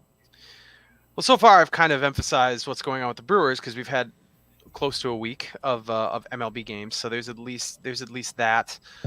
Certainly, something like Brett Favre playing golf with Donald Trump will tip the needle a certain way, but it's been tough to find anything, and I'm sure as games pick up, if they continue to play, which is always the asterisk we have to live with, I'm sure there'll be stuff. Though, I mean, especially the NBA guys. Robin Lopez is always saying fun things, as we've discussed, and there's stuff in the bubble that I'm sure could pop up and become I guess a viral moment or something like that. But it's tough. It's tough with no sports for these 4 months. Even if something pops up, I think there's just not it wasn't a big appetite for sort of frivolity, like things that are not part of the game. When there are no games, the stuff around the games just doesn't click as well for fans, and totally understandable. That's all supposed to be a supplement to the games itself. That's even how we build the coverage. Everything I do is a supplement to the coverage that's already in place, and that's usually driven by the game schedule. So it was tough finding suitable things to write about, things that were interesting or funny or fun when everyone's kind of in this same mood. Sports are removed from our lives, so it's just not something we're thinking about or something we even want to be thinking about. So it's been tough. I don't know what's really popped up recently that's sort of been worth covering from my perspective, but we've tried to come up with some story ideas to keep people engaged. And for you, Ben, too, I mean, with Marquette, what's sort of the latest on what their schedule, the basketball team schedule, is going to look like if and when we get to that point? I think a lot of it's going to be once classes resume for colleges, how that goes, that's obviously going to be, that's what people are watching. That's could be a little dicey when you get 18 to 22-year-olds all commingling together and sharing all kinds of, colleges are basically a petri dish anyway, and now you throw a pandemic in it. And they're also, as basketball conferences are going to look at how the college football season goes, and that seems to be teetering on the edge right now. Everyone's kind of going to conference only seasons. I can foresee that happening in the basketball season too, maybe getting a all conference 20 game season starting in January. That, if I had to guess right now, and I want to make it clear this is strictly a guess, but if I had to guess, that would be what happens to the college basketball season. Yeah, we'll see. I've got a younger brother going back to school as well. We'll back to Penn State. So no, as we've been chatting, the Bucks now have a lead, 94 to 89, unless the tracker's also exactly where I am on my broadcast. JR, I need to get on whatever cable you're on because you seem to be I got 10 patched minutes in. ahead. Time Warner comes through. You never see that. Yes, Spectrum. Or Spectrum, yes. Sorry. Spectrum Time cable. Warner It is outdated. It is still 90-49. Now it's 96-89 because Giannis for a two-handed slamma-jamma. The Bucks are fired up. The bench mob is into it. Thanasis is up and at him. Pat Connaughton's up and at him. Yeah, they're into this game now. They're ready to put the finishing touches on this. Yeah, that was a big block. Was that Brooke Lopez on Jason Tatum there? I missed that probably. And then hustle play by Wes Matthews to scrape the ball up off the floor and get the breakout. Pretty good stuff. Yeah, you are a solid 20 seconds. Yes, it is Brooke Lopez. I just got to that part. Okay, great. Yeah, wow. I mean, Lopez just had 4 points, two buckets there. I just clicked out of the stats. He's up to 6 blocks, too. 6 blocks, 14 points, like you said, 4 of 9 shooting. Nice little game for Brooke Lopez, 22 minutes. Yeah, we were talking about it earlier. He had some offensive success through 3 scrimmages in the bubble. Field goal percentage up to 64% in the bubble during a scrimmage, during the three scrimmages going into these seeding games. But kind of a big difference from what he was doing there in the regular season for a little while, 42.7%. We'll see how sustainable that is in the bubble and how that translates to these actual meaningful games for the Bucks. I'm worried about this Celtics team. I feel like this team is going to be a problem in the postseason, whether they see him in the semis or the Eastern Conference Finals. Knock on wood. Marcus Smart wasn't healthy, wasn't a part of this situation last year when the Bucks were able to, kind of handle the Celtics in that series. And I think Kemba for Kyrie is a pretty good trade. I mean, it clearly seems to be working out for Boston. They, remember last year there was all kinds of, I don't know, inner turmoil is probably too strong, but there was a lot of sentiment that team was sort of falling apart from the inside out. And Jason Tatum certainly hadn't realized fully what he ended up, becoming this year. And, another year of Jaylen Brown. This team is I think quite a bit better than the one the Bucks ran into in the Eastern Conference semis last year. So this is, they could win this game. The Bucks could, but that would be 3 times this year they've played. And even if the Bucks end up pulling away 3 times, the Celtics have given them a really good run for their money. Now, maybe the Bucks not being full strength, you can't really fully judge this game, but I don't know. This is the team. I think watching tonight sort of solidifies my fear that this is when people ask which team do the Bucks least want to face. I think it's Boston, man. I really do. Yeah, we have to watch how Kemba Walker's had. We've talked about him as being kind of a Bucks killer, but he's had some knee tendonitis issues that have flared up this year. I know there was a problem when he was with Charlotte, so that's something that we watch, especially 8 games over 2 weeks or what we have to finish off the season, how he responds physically. But yeah, the Celtics, and they got a good coach. They got a lot of bodies to throw, big bodies to guard the rim against Giannis. Yeah, they're tough. Going to be a tough team. We've got a question here from YouTube. Zach Butler wants to know, is there any word on when the Bucks might see Eric Bledsoe return to the lineup? Bledsoe, who was out with coronavirus back in Milwaukee, he did not travel with the team initially to Orlando. He's now in the bubble. He's been in the bubble for a few days now, practicing with the team. He's only out at the moment because he's conditioning, just like Pat Connaughton, who arrived in the bubble shortly after he did. Question that we asked ourselves and we discussed earlier was, how long is it going to take, as you're asking here, Zach, how long is it going to take for Bledsoe to get his feet under him? And I believe today or yesterday, head coach Mike Budenholzer addressed this, and it sounds like he just wants to see him get more 5-on-5 time in practice, so it may not be that much longer. We may get to see both Connaughton and Bledsoe soon. How many minutes in a game? That's probably the next question to ask, right, guys? Yeah, I would agree with that. And I mean, I think there's going to be a lot of mystery with COVID-19 and with because reporters don't have access to the players on a regular basis and the coaches. There's just going to be a lot of things we don't know. And the nice thing is it's not an injury. It is something he's just building up his fitness to get into a place where he's back at full strength. And so he's going to be there. And that the Bucks can afford to lay off the gas to some small degree in these 8 games because they know their playoff destiny to a degree. But I mean, I don't know. I think the answer is no one really knows, and it's probably not even something Mike Budenholzer is 100% confident in either. It's not like he's going to say, "Oh, we're definitely going to have him in Game 2 on Sunday." I think it's probably just see how he gets there, see how he responds, and I mean, I would be surprised personally if he plays fewer than 4 of the games.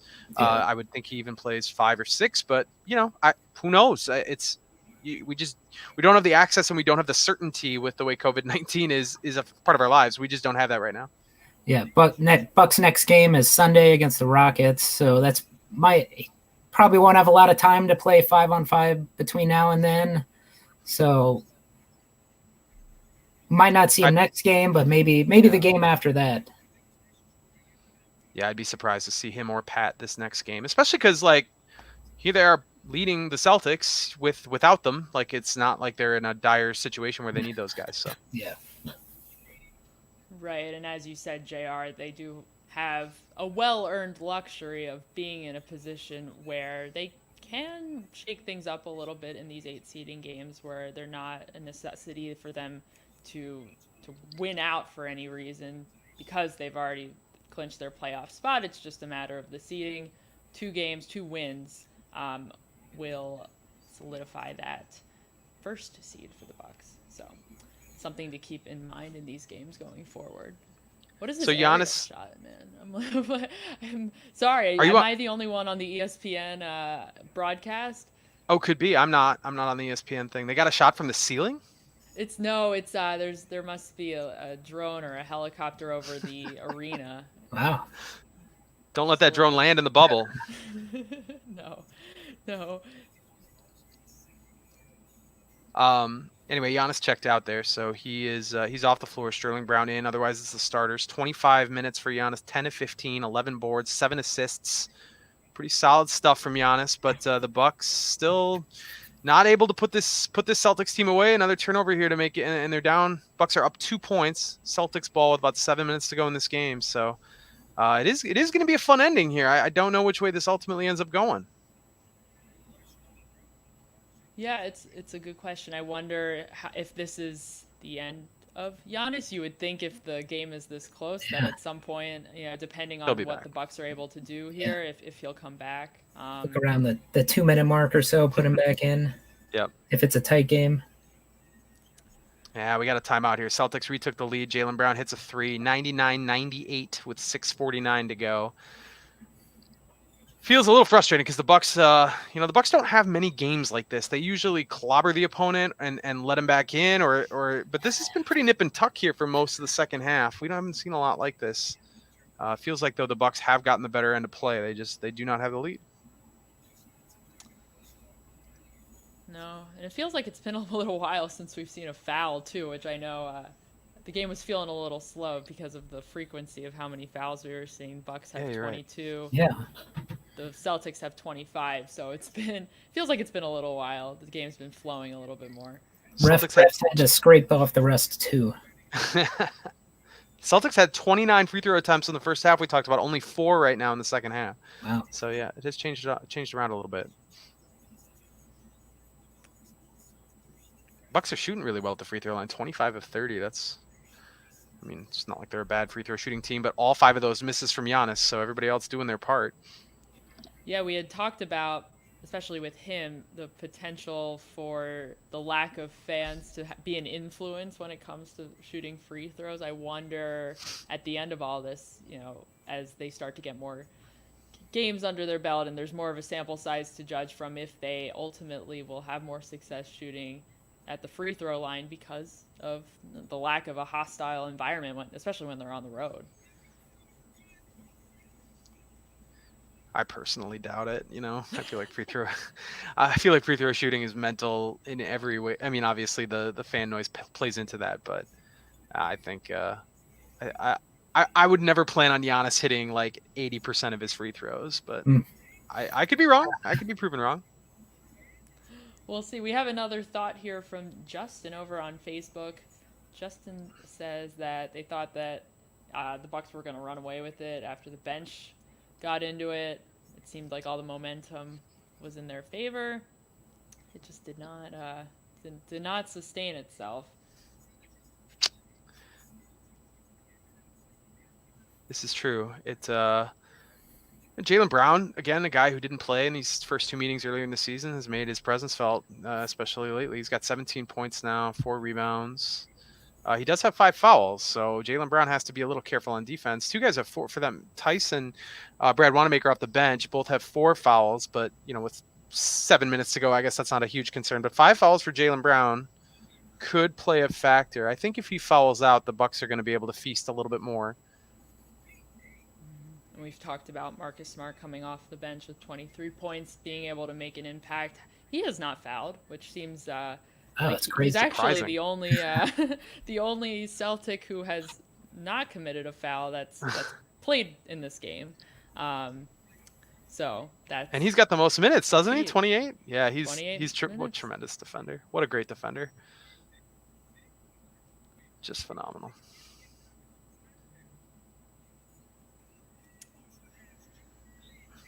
And yet we've seen not much from Jason Tatum. 2 for 15, 2 of 15 field goal attempts from him, and the game is as close as it is. Get George Hill with a bucket here to put the Bucks back on front. Thanasis on the sideline. This is for all sports. A great opportunity for the bench mob to really make some noise. They're the loudest guys in the room. They have to. Yeah, I know. Right? Yeah. It makes it feel a little bit normal, just the way that the bench is spread out so much, to see more faces, at least right along the sideline there, because of the bench, the way that they're configured. Thanasis is getting some FaceTime here. His brother puts his own miss back, and this is Thanasis' moment, everybody. Yeah, apparently those bench seats, they have little cubbies underneath them, so you can like stash some snacks in there, or nice. Whatever you want during the game. So they look very comfy. To keep the energy up for the bench mob. Giannis gets tagged with an offensive foul, so he's up to 4-2. I gotta get one of those chairs in my house. They look super comfy. Yeah. Live stream from there, yeah. Right? Don't you think we can put a request in? Yeah. We'll expense that. Final budget, yeah. We need $4,000 chairs. Yeah, and to peek behind the curtain, that's sort of why you don't see all that many journalists in the bubble. Like, it's extreme. Think of what you'd be committing as a business to send one person to a hotel, the Disney resort for 3 months, right? I think it's like $10,000, and I think you got to pay for the testing too. The COVID testing. Which, forget about it. That's completely cost prohibitive for your average media outlet. So you'll get a couple ESPN people and USA Today and major outlets, but that is just a non-starter for the local publications that cover these teams and the TV stations and radio stations.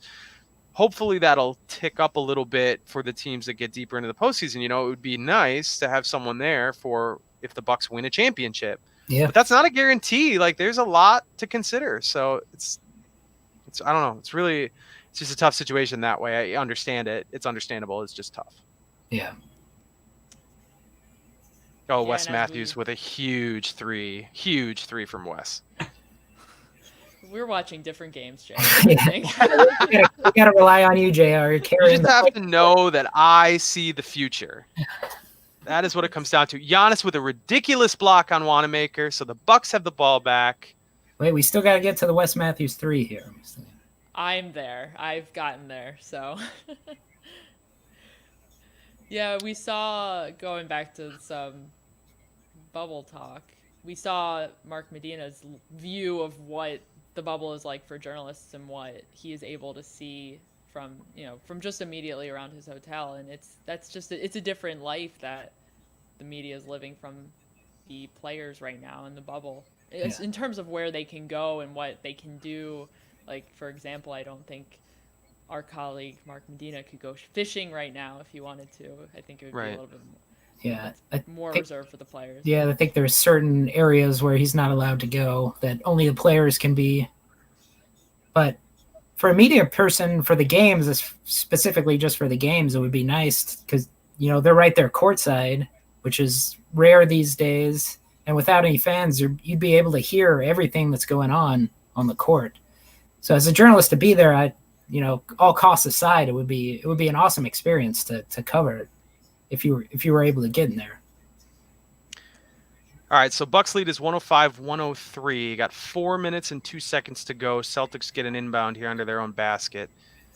Again, going to come down to the wire. Brook Lopez is checking back in for Sterling Brown. So the lineup is mostly starters because Giannis is back in there. Brook and Chris Middleton, Dante DiVincenzo with George Hill. So this is Bud looking to take control of this game right here. It's been touch and go here. Yeah, I'm curious to see who might heat up here going into the last 4 minutes of the game, down by 2. George Hill, we haven't seen a whole lot out of him just in general. He's got 24 minutes this game, but only 6 points. Still not 1-3 from George Hill in the bubble. Celtics have taken some really bad shots. Jason Tatum is now 2 of 16. I don't know if that's Bucks defense or just tired guys starting to panic early, but they're taking jump shots that are a little bit out of rhythm, and there's nobody but Bucks under the basket to get it. So, oh man, Milwaukee's just got to put this thing away. Heading to a break here.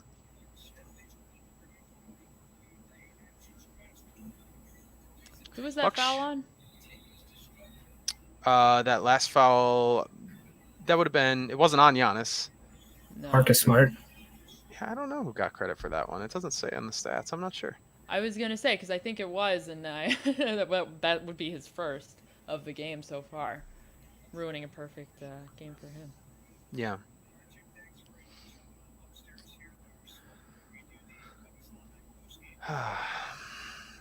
Giannis up to 11 of 17, so 28 points, 13 rebounds, 7 assists. Very pretty. Has a block in there.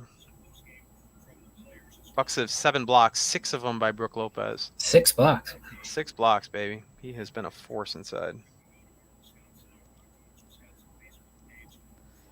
And so going back to the very beginning of our broadcast, if you can even begin to imagine that, it's been 2.5 hours since then. But I remember asking Matt how close Giannis would be to his 30-minute average that he was holding this past season, which was pretty low, I think, for just his career in general, in terms of his playing time. And he's at 28 minutes right now, 3.5 minutes left in this game. I think Matt's prediction, 30 minutes, is pretty close. Right on the money. Here's something interesting. Kemba Walker hasn't been in this game. He checked out, I think, the 5:20 mark at the third quarter, if I'm reading this right. And he has not been back. He's only played 19 minutes in this game, so I don't know if that's might be that knee issue. Yeah, it could be, but that's I haven't noticed because the Celtics have been right in this game, but that's obviously a big deal. George Hill is having no success beyond the arc. No, it didn't happen. We are tied again, 105, 105. Last 3 minutes to settle it. Nothing like a nail biter for the first game back. First game in 144 days. Good to get the adrenaline going a little bit. Yeah. Oh, yeah. Now it's beautiful. tied. Actually, now it's untied. Ugh. Actually. Actually, I just actually'd you. Giannis gets to 30 points, 30 and 13. Some familiar looking numbers for Bucks fans. Ooh, and the Celtics, Daniel Tice got kicked, I think, or something. He's hobbled a little bit. A little stoppage here. 2:30 to go. Bucks up 107-105. Still Celtics ball once Tice gathers himself. I don't know if he somehow got kicked in a sensitive area. He's holding his stomach. Is that friendly fire there? Ooh, no, that was Giannis. Oh, I did not see that. I'm not sure what was going on there. That was very quick. I don't know if that was don't know if that was intentional, but Oh, there, I see what happened. Okay. I do think they're looking at it. Somebody's looking at it. Yeah, they're checking on. They might be reviewing this to see if Giannis pulled a little flagrant action there.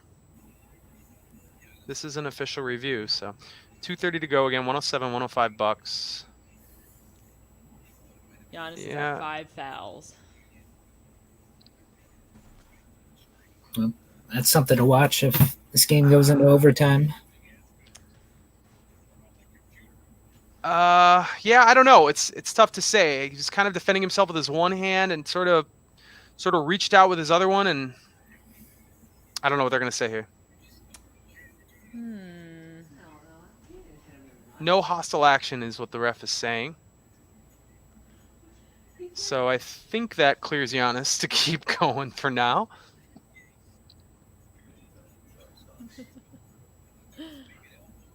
All right. So, yeah, Giannis is going to stick around here. He is at 5 fouls, though, like you said.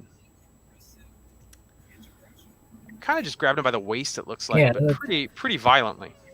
Yeah, I'm sure it was painful. There's no doubt in my mind.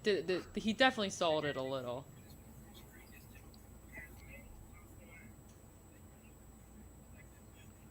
Eh. All right, so we're back to action. We're good to go. My dad thinks he sold it a lot.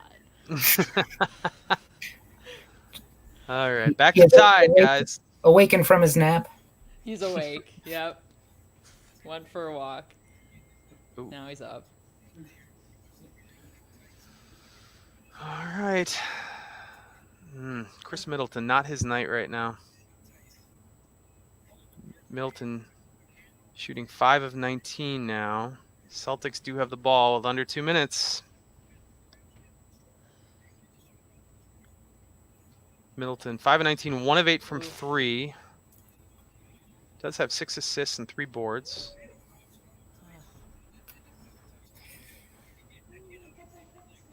Yeah, Middleton versus Tatum, not living up to the hype. Nope, that has not been the matchup tonight. Celtics can sleep a little easier knowing Chris Middleton didn't burn him yet again. Uh-oh. Man. They are calling Giannis for an offensive foul on a drive to the basket. Is that what I'm seeing? Uh-oh. Bucks Yep. Twitter. See if Bucks Twitter is going to explode. Let's see what's happening with Bucks Twitter right now, because that is going to be it for him. He made the basket, too. Was going to give the Bucks a 109-107 lead. Instead, that's a 50-50 call. It's our guy Marcus Smart right there in the thick of it. Giannis is out of this game, guys. Wow. That is a tough. Well, you don't need me to tell you that. Oh, That's here a it tough comes on call. my screen. Oh, yeah. Huh. All right, he finishes with 30 points, 14 boards, 7 assists. Great night statistically, but for 128 to go in a tie game, they're without him. Man, and the basket is erased too. That's a heck of a swing. That was close. And it looked like he might have slid under there a little late. I guess it is getting reviewed. I don't Okay. know if Bud used his challenge, but you certainly would like to think so. There's a time to use it. Yes, this. Bucks Twitter, as you might expect, not a fan of the call. Not a fan. Wonder if we'll see Kind of- Alex Lazary be the first guy to be ejected from the bubble if he's starts arguing inside there. Yeah, it's you know, going back to that play that wasn't ruled to be a hostile act. When you got 5 fouls, you got to be a little more careful. That's kind of a risky thing, and obviously driving in on offense, you want to score that basket, but you know, maybe I don't know. We've talked about Giannis's decision making on the fouls before. He plays so hard and he's so invested in every moment, and sometimes it's hard to tell somebody to take the foot off the gas just a little bit. But when you got 5 fouls, you can't foul out of a game. Yeah, that's where maybe Giannis needs a little floater, you know, go straight up instead of hard charging at the rim. Oh, they are overturning this call. Oh, They boy. are calling it a block. They have ruled the field goal good. Marcus Smart gets the foul. The Bucks lead, and he is shooting a free throw. That is a turn of events. Spoilers, JR. Yeah, come on, man. Everybody else is on delay. So what I'm saying right now, people aren't even hearing for another 20 seconds. It is not a spoiler. Wow. So that's Oh, a man. foul then on Marcus Smart. His That's a first foul on of the Marcus night. Smart. Yep. Oh, he doesn't like it. Marcus Smart doesn't, but he's smiling. It looks like he slid underneath a little bit, so I can see that he knew call. where he was going. So automatically now Giannis has 32 points for the night and a free throw coming. Incredible stuff. Incredible. And he doesn't have to exit the game with a minute and a half left to go. It's true. Wow. And he makes the free throw. So 110-107. Bucks lead with 128 to go. Wow. That's the people were asking what's Matt's story going to be about. Well, that is it. That's what I was gonna say. Now there's an angle there. I mean, the Celtics could crush it in the final, minute and change, but that Something is to write about. Something. that is Something an maybe angle. there. And he had the luxury of all of those reviews, so he might have had a little time to write something too. That's true. And Giannis got a breather on top of it. Not that, he's gassed necessarily. Oh my goodness, folks. Oh man, you're killing me, JR. You're going to love it. You're going to love it. Chris Middleton buries a 3 from the wing. 113-107 Bucks lead with a minute to go. Incredible. Justin's with you, JR. He's watching what you're seeing, which is good. I'm glad Okay, somebody yeah. is. All right, there's the 3. Well, it ain't over yet. I'll say that much. That's his second of the night. Yeah, for a guy who's having a tough night shooting. Big shot. Yeah, just when you said that Celtics fans weren't getting killed by Chris Middleton, now Now Justin's Justin, playing with us. It's over. Bucks win. I guarantee you it is not over. Even as I peer into my own future, looking at the stats pass, which is even further ahead than I am, there is time left in this game. Bucks lead 113-110 with 37 seconds on the clock. On my TV, it's still in the 40s, but it will get to the 30s. And I'm at 54.8. Yeah. Yes, I'm 54.8 as well. You're going to like what's coming up, friends. You're going to like it. Giannis with a mean mug. Oh, Great pass from Chris Middleton right into the restricted area, and Giannis eats Daniel Tice for dinner. Nice little snack. Gets the bucket, gets the harm, gets the mug. Bucks are going to win this game. It's not over yet, but the Bucks are going to win this game. I mean, 15 of his points in the fourth quarter. wow. and to come back from the dead, so to speak, after almost fouling out, too. That is true. This is Matt Velazquez's entire story. Guarantee it.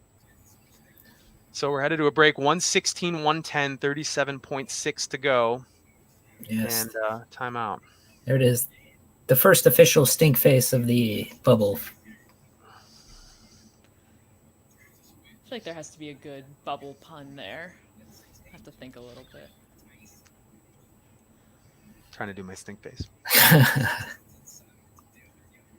I talked a big game about pounding some LaCroix during this game, and I haven't even gotten halfway through my first. Wow. So Lots to converse about fun to talk basketball, fun to just be in a virtual room with people, just watching the same thing, however many seconds apart it may be. To just talk basketball is fun, man.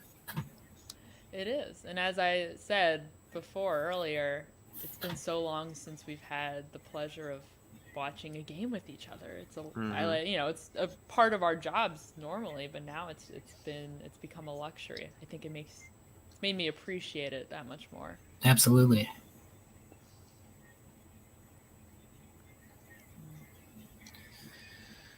Yeah, I miss that chicken. That's something I always look forward to. The Gold Rush chicken. Gold Rush chicken. Oh, yeah, at Pfizer Forum. Just incredible stuff. I love it so much. And I definitely miss not knowing that the playoffs aren't going to happen this year. That was an incredible time for Milwaukee last year. It was an incredible run of weather we had. People outside the first time in Pfizer Forum getting into anything like that. It was just a special, special time. Oh. Little half-court alley-oop to Daniel Tice going on. Bucks up 118-112 with 17 seconds left after the Dante bucket on the other end. So Bucks Dante took inbound. a little extra under the basket there. Yeah, so now it's a free throw game. Bucks should be able to ice this away. 118-112. George Hill going to the line. Giannis up to 15 boards now. He's 14 of 20, 36 points. 7 of 12 free throw actually winds up not looking that bad. That's pretty solid. Yeah. Helps that all the other Bucks made their free throws to this point. 27 of 32 overall. Great stuff. A lot of assists tonight from Giannis. Middleton had 8 of them. Giannis was 7. Marcus Smart checking off here, leaving the floor. Maybe just going over for a chat. But 23 points for Marcus Smart, 4 boards.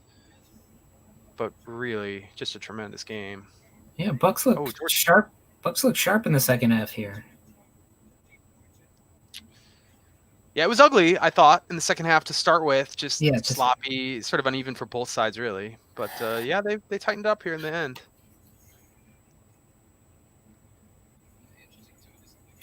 They did, and the starters got some good mileage on them. Chris Middleton leading the group with 33 minutes and Giannis getting 32. And that'll do it. If the tracker is definitely ahead of me. Tracker never lies. Tracker never lies. That is a wrap. 119-112 Bucks win. Pretty good stuff, huh? What? Yeah, could you ask for a more entertaining welcome back to the NBA for the Bucks? I mean, we've been deprived for 144 days. The Bucks were on a 3-game losing streak heading into this break, technically. Giannis was not in a very different place. He had a knee injury and was afforded the time of having the break, the pause. Getting healthy, the whole team getting healthy, coming in to the bubble, and here they are. So it's interesting because in some ways it certainly feels like a carryover from the 2019-2020 first part of the season, and in other ways it does feel like its own entity in a way because of the amount of time that they've been off for so long. Yeah, I'm disappointed that the Bucks aren't going to have a chance to win the franchise record 66 games. I really thought that's where they were headed, so it's too bad that that's not going to happen. But, I mean, this is exactly what you kind of hoped for. You knew it wasn't going to be pretty. They're down 3 guys, really, because Marvin Williams is injured too. So they're down 3 pretty valuable players. And you knew they weren't going to necessarily give it they're not going to empty the playbook for a game that they don't absolutely need to win. They're going to be the top seed, like we said. So, it didn't stand it. You weren't going to see gorgeous basketball for all 4 quarters, and I don't think we did. But Giannis just looking so good. It's nice to have Giannis back in our lives. 36, 15, and 7. It's nice to have that kind of, that kind of stat, that kind of aesthetic to look at, watching him throw down some of those dunks and make some plays that only he can make. And it's got to be encouraging. The Celtics are going to be a team the Bucks. I just feel like this is definitely a team they're going to see again. I do not think the Bucks are done with the Boston Celtics. Yeah, it's a start. And Giannis looks like Giannis, and that's the most important thing for the Bucks right now. So that's the biggest thing to see. Giannis, Mr. 70 to 75% ready for regular season basketball, I suppose. If that's what 70 to 75% looks like, perhaps the playoffs might bring out another animal. Who knows? Not sure. But let's just real quick before we end here. Bucks next game is on Sunday against the Rockets. So they'll have a couple days to unwind, practice, and regroup before another really tough opponent before they get to see the Nets on Tuesday. So different. Probably not a tough opponent, but certainly an opponent that they might see in the first round of the playoffs. So still, if you want a little preview, you might want to check that one out too. Any final words before we wrap this one up, fellas? I am very intrigued to see the Harden-Giannis dynamic. We talked about pettiness and how Matt and I feed off of it like vampires. I think there is major potential for pettiness there. James Harden does like to come back to talking about Giannis and how their games may be different. So I do think there is a little bit of fun to watch on Sunday, but I think it's just comforting to know that this Bucks team still has it in them. What we want, what we know we've seen, and the type of play that can go deep into the playoffs. So it's good to get that out of the way.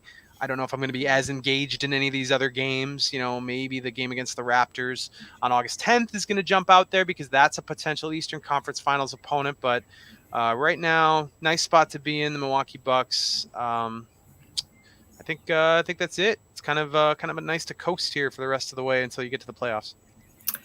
Yeah, it's fun. Basketball's back, and just to echo what you guys said, it's just been fun to hang out with you guys, talk a little bit nonsense, some Disney movie talk. We screwed that. We got a little Hills reference in, so I think we checked all the boxes we wanted to talk about today. This is fun. It's a success if we can get a little Hills reference in, at least in my book. The rest is still unwritten. Yes. And so play us off, JR. Play us off. I've never seen the Hills. Never seen it. The last quick comment here from Justin. Shout out to Justin. That's our guy. That's our number one fan of the live stream. Yep. Friend of the show, Justin. Thank you for joining us, Justin. Thank you all for joining us for our very first watch party. We hope you enjoyed it. If you didn't enjoy it, let us know. If you did enjoy it, let us know. If there's a way that we can make this different, better, whatever is on your mind, let us know. We'd always like to hear. But until next time, I'm Olivia. Thank you so much for joining us. For JR, for Ben, see you next time.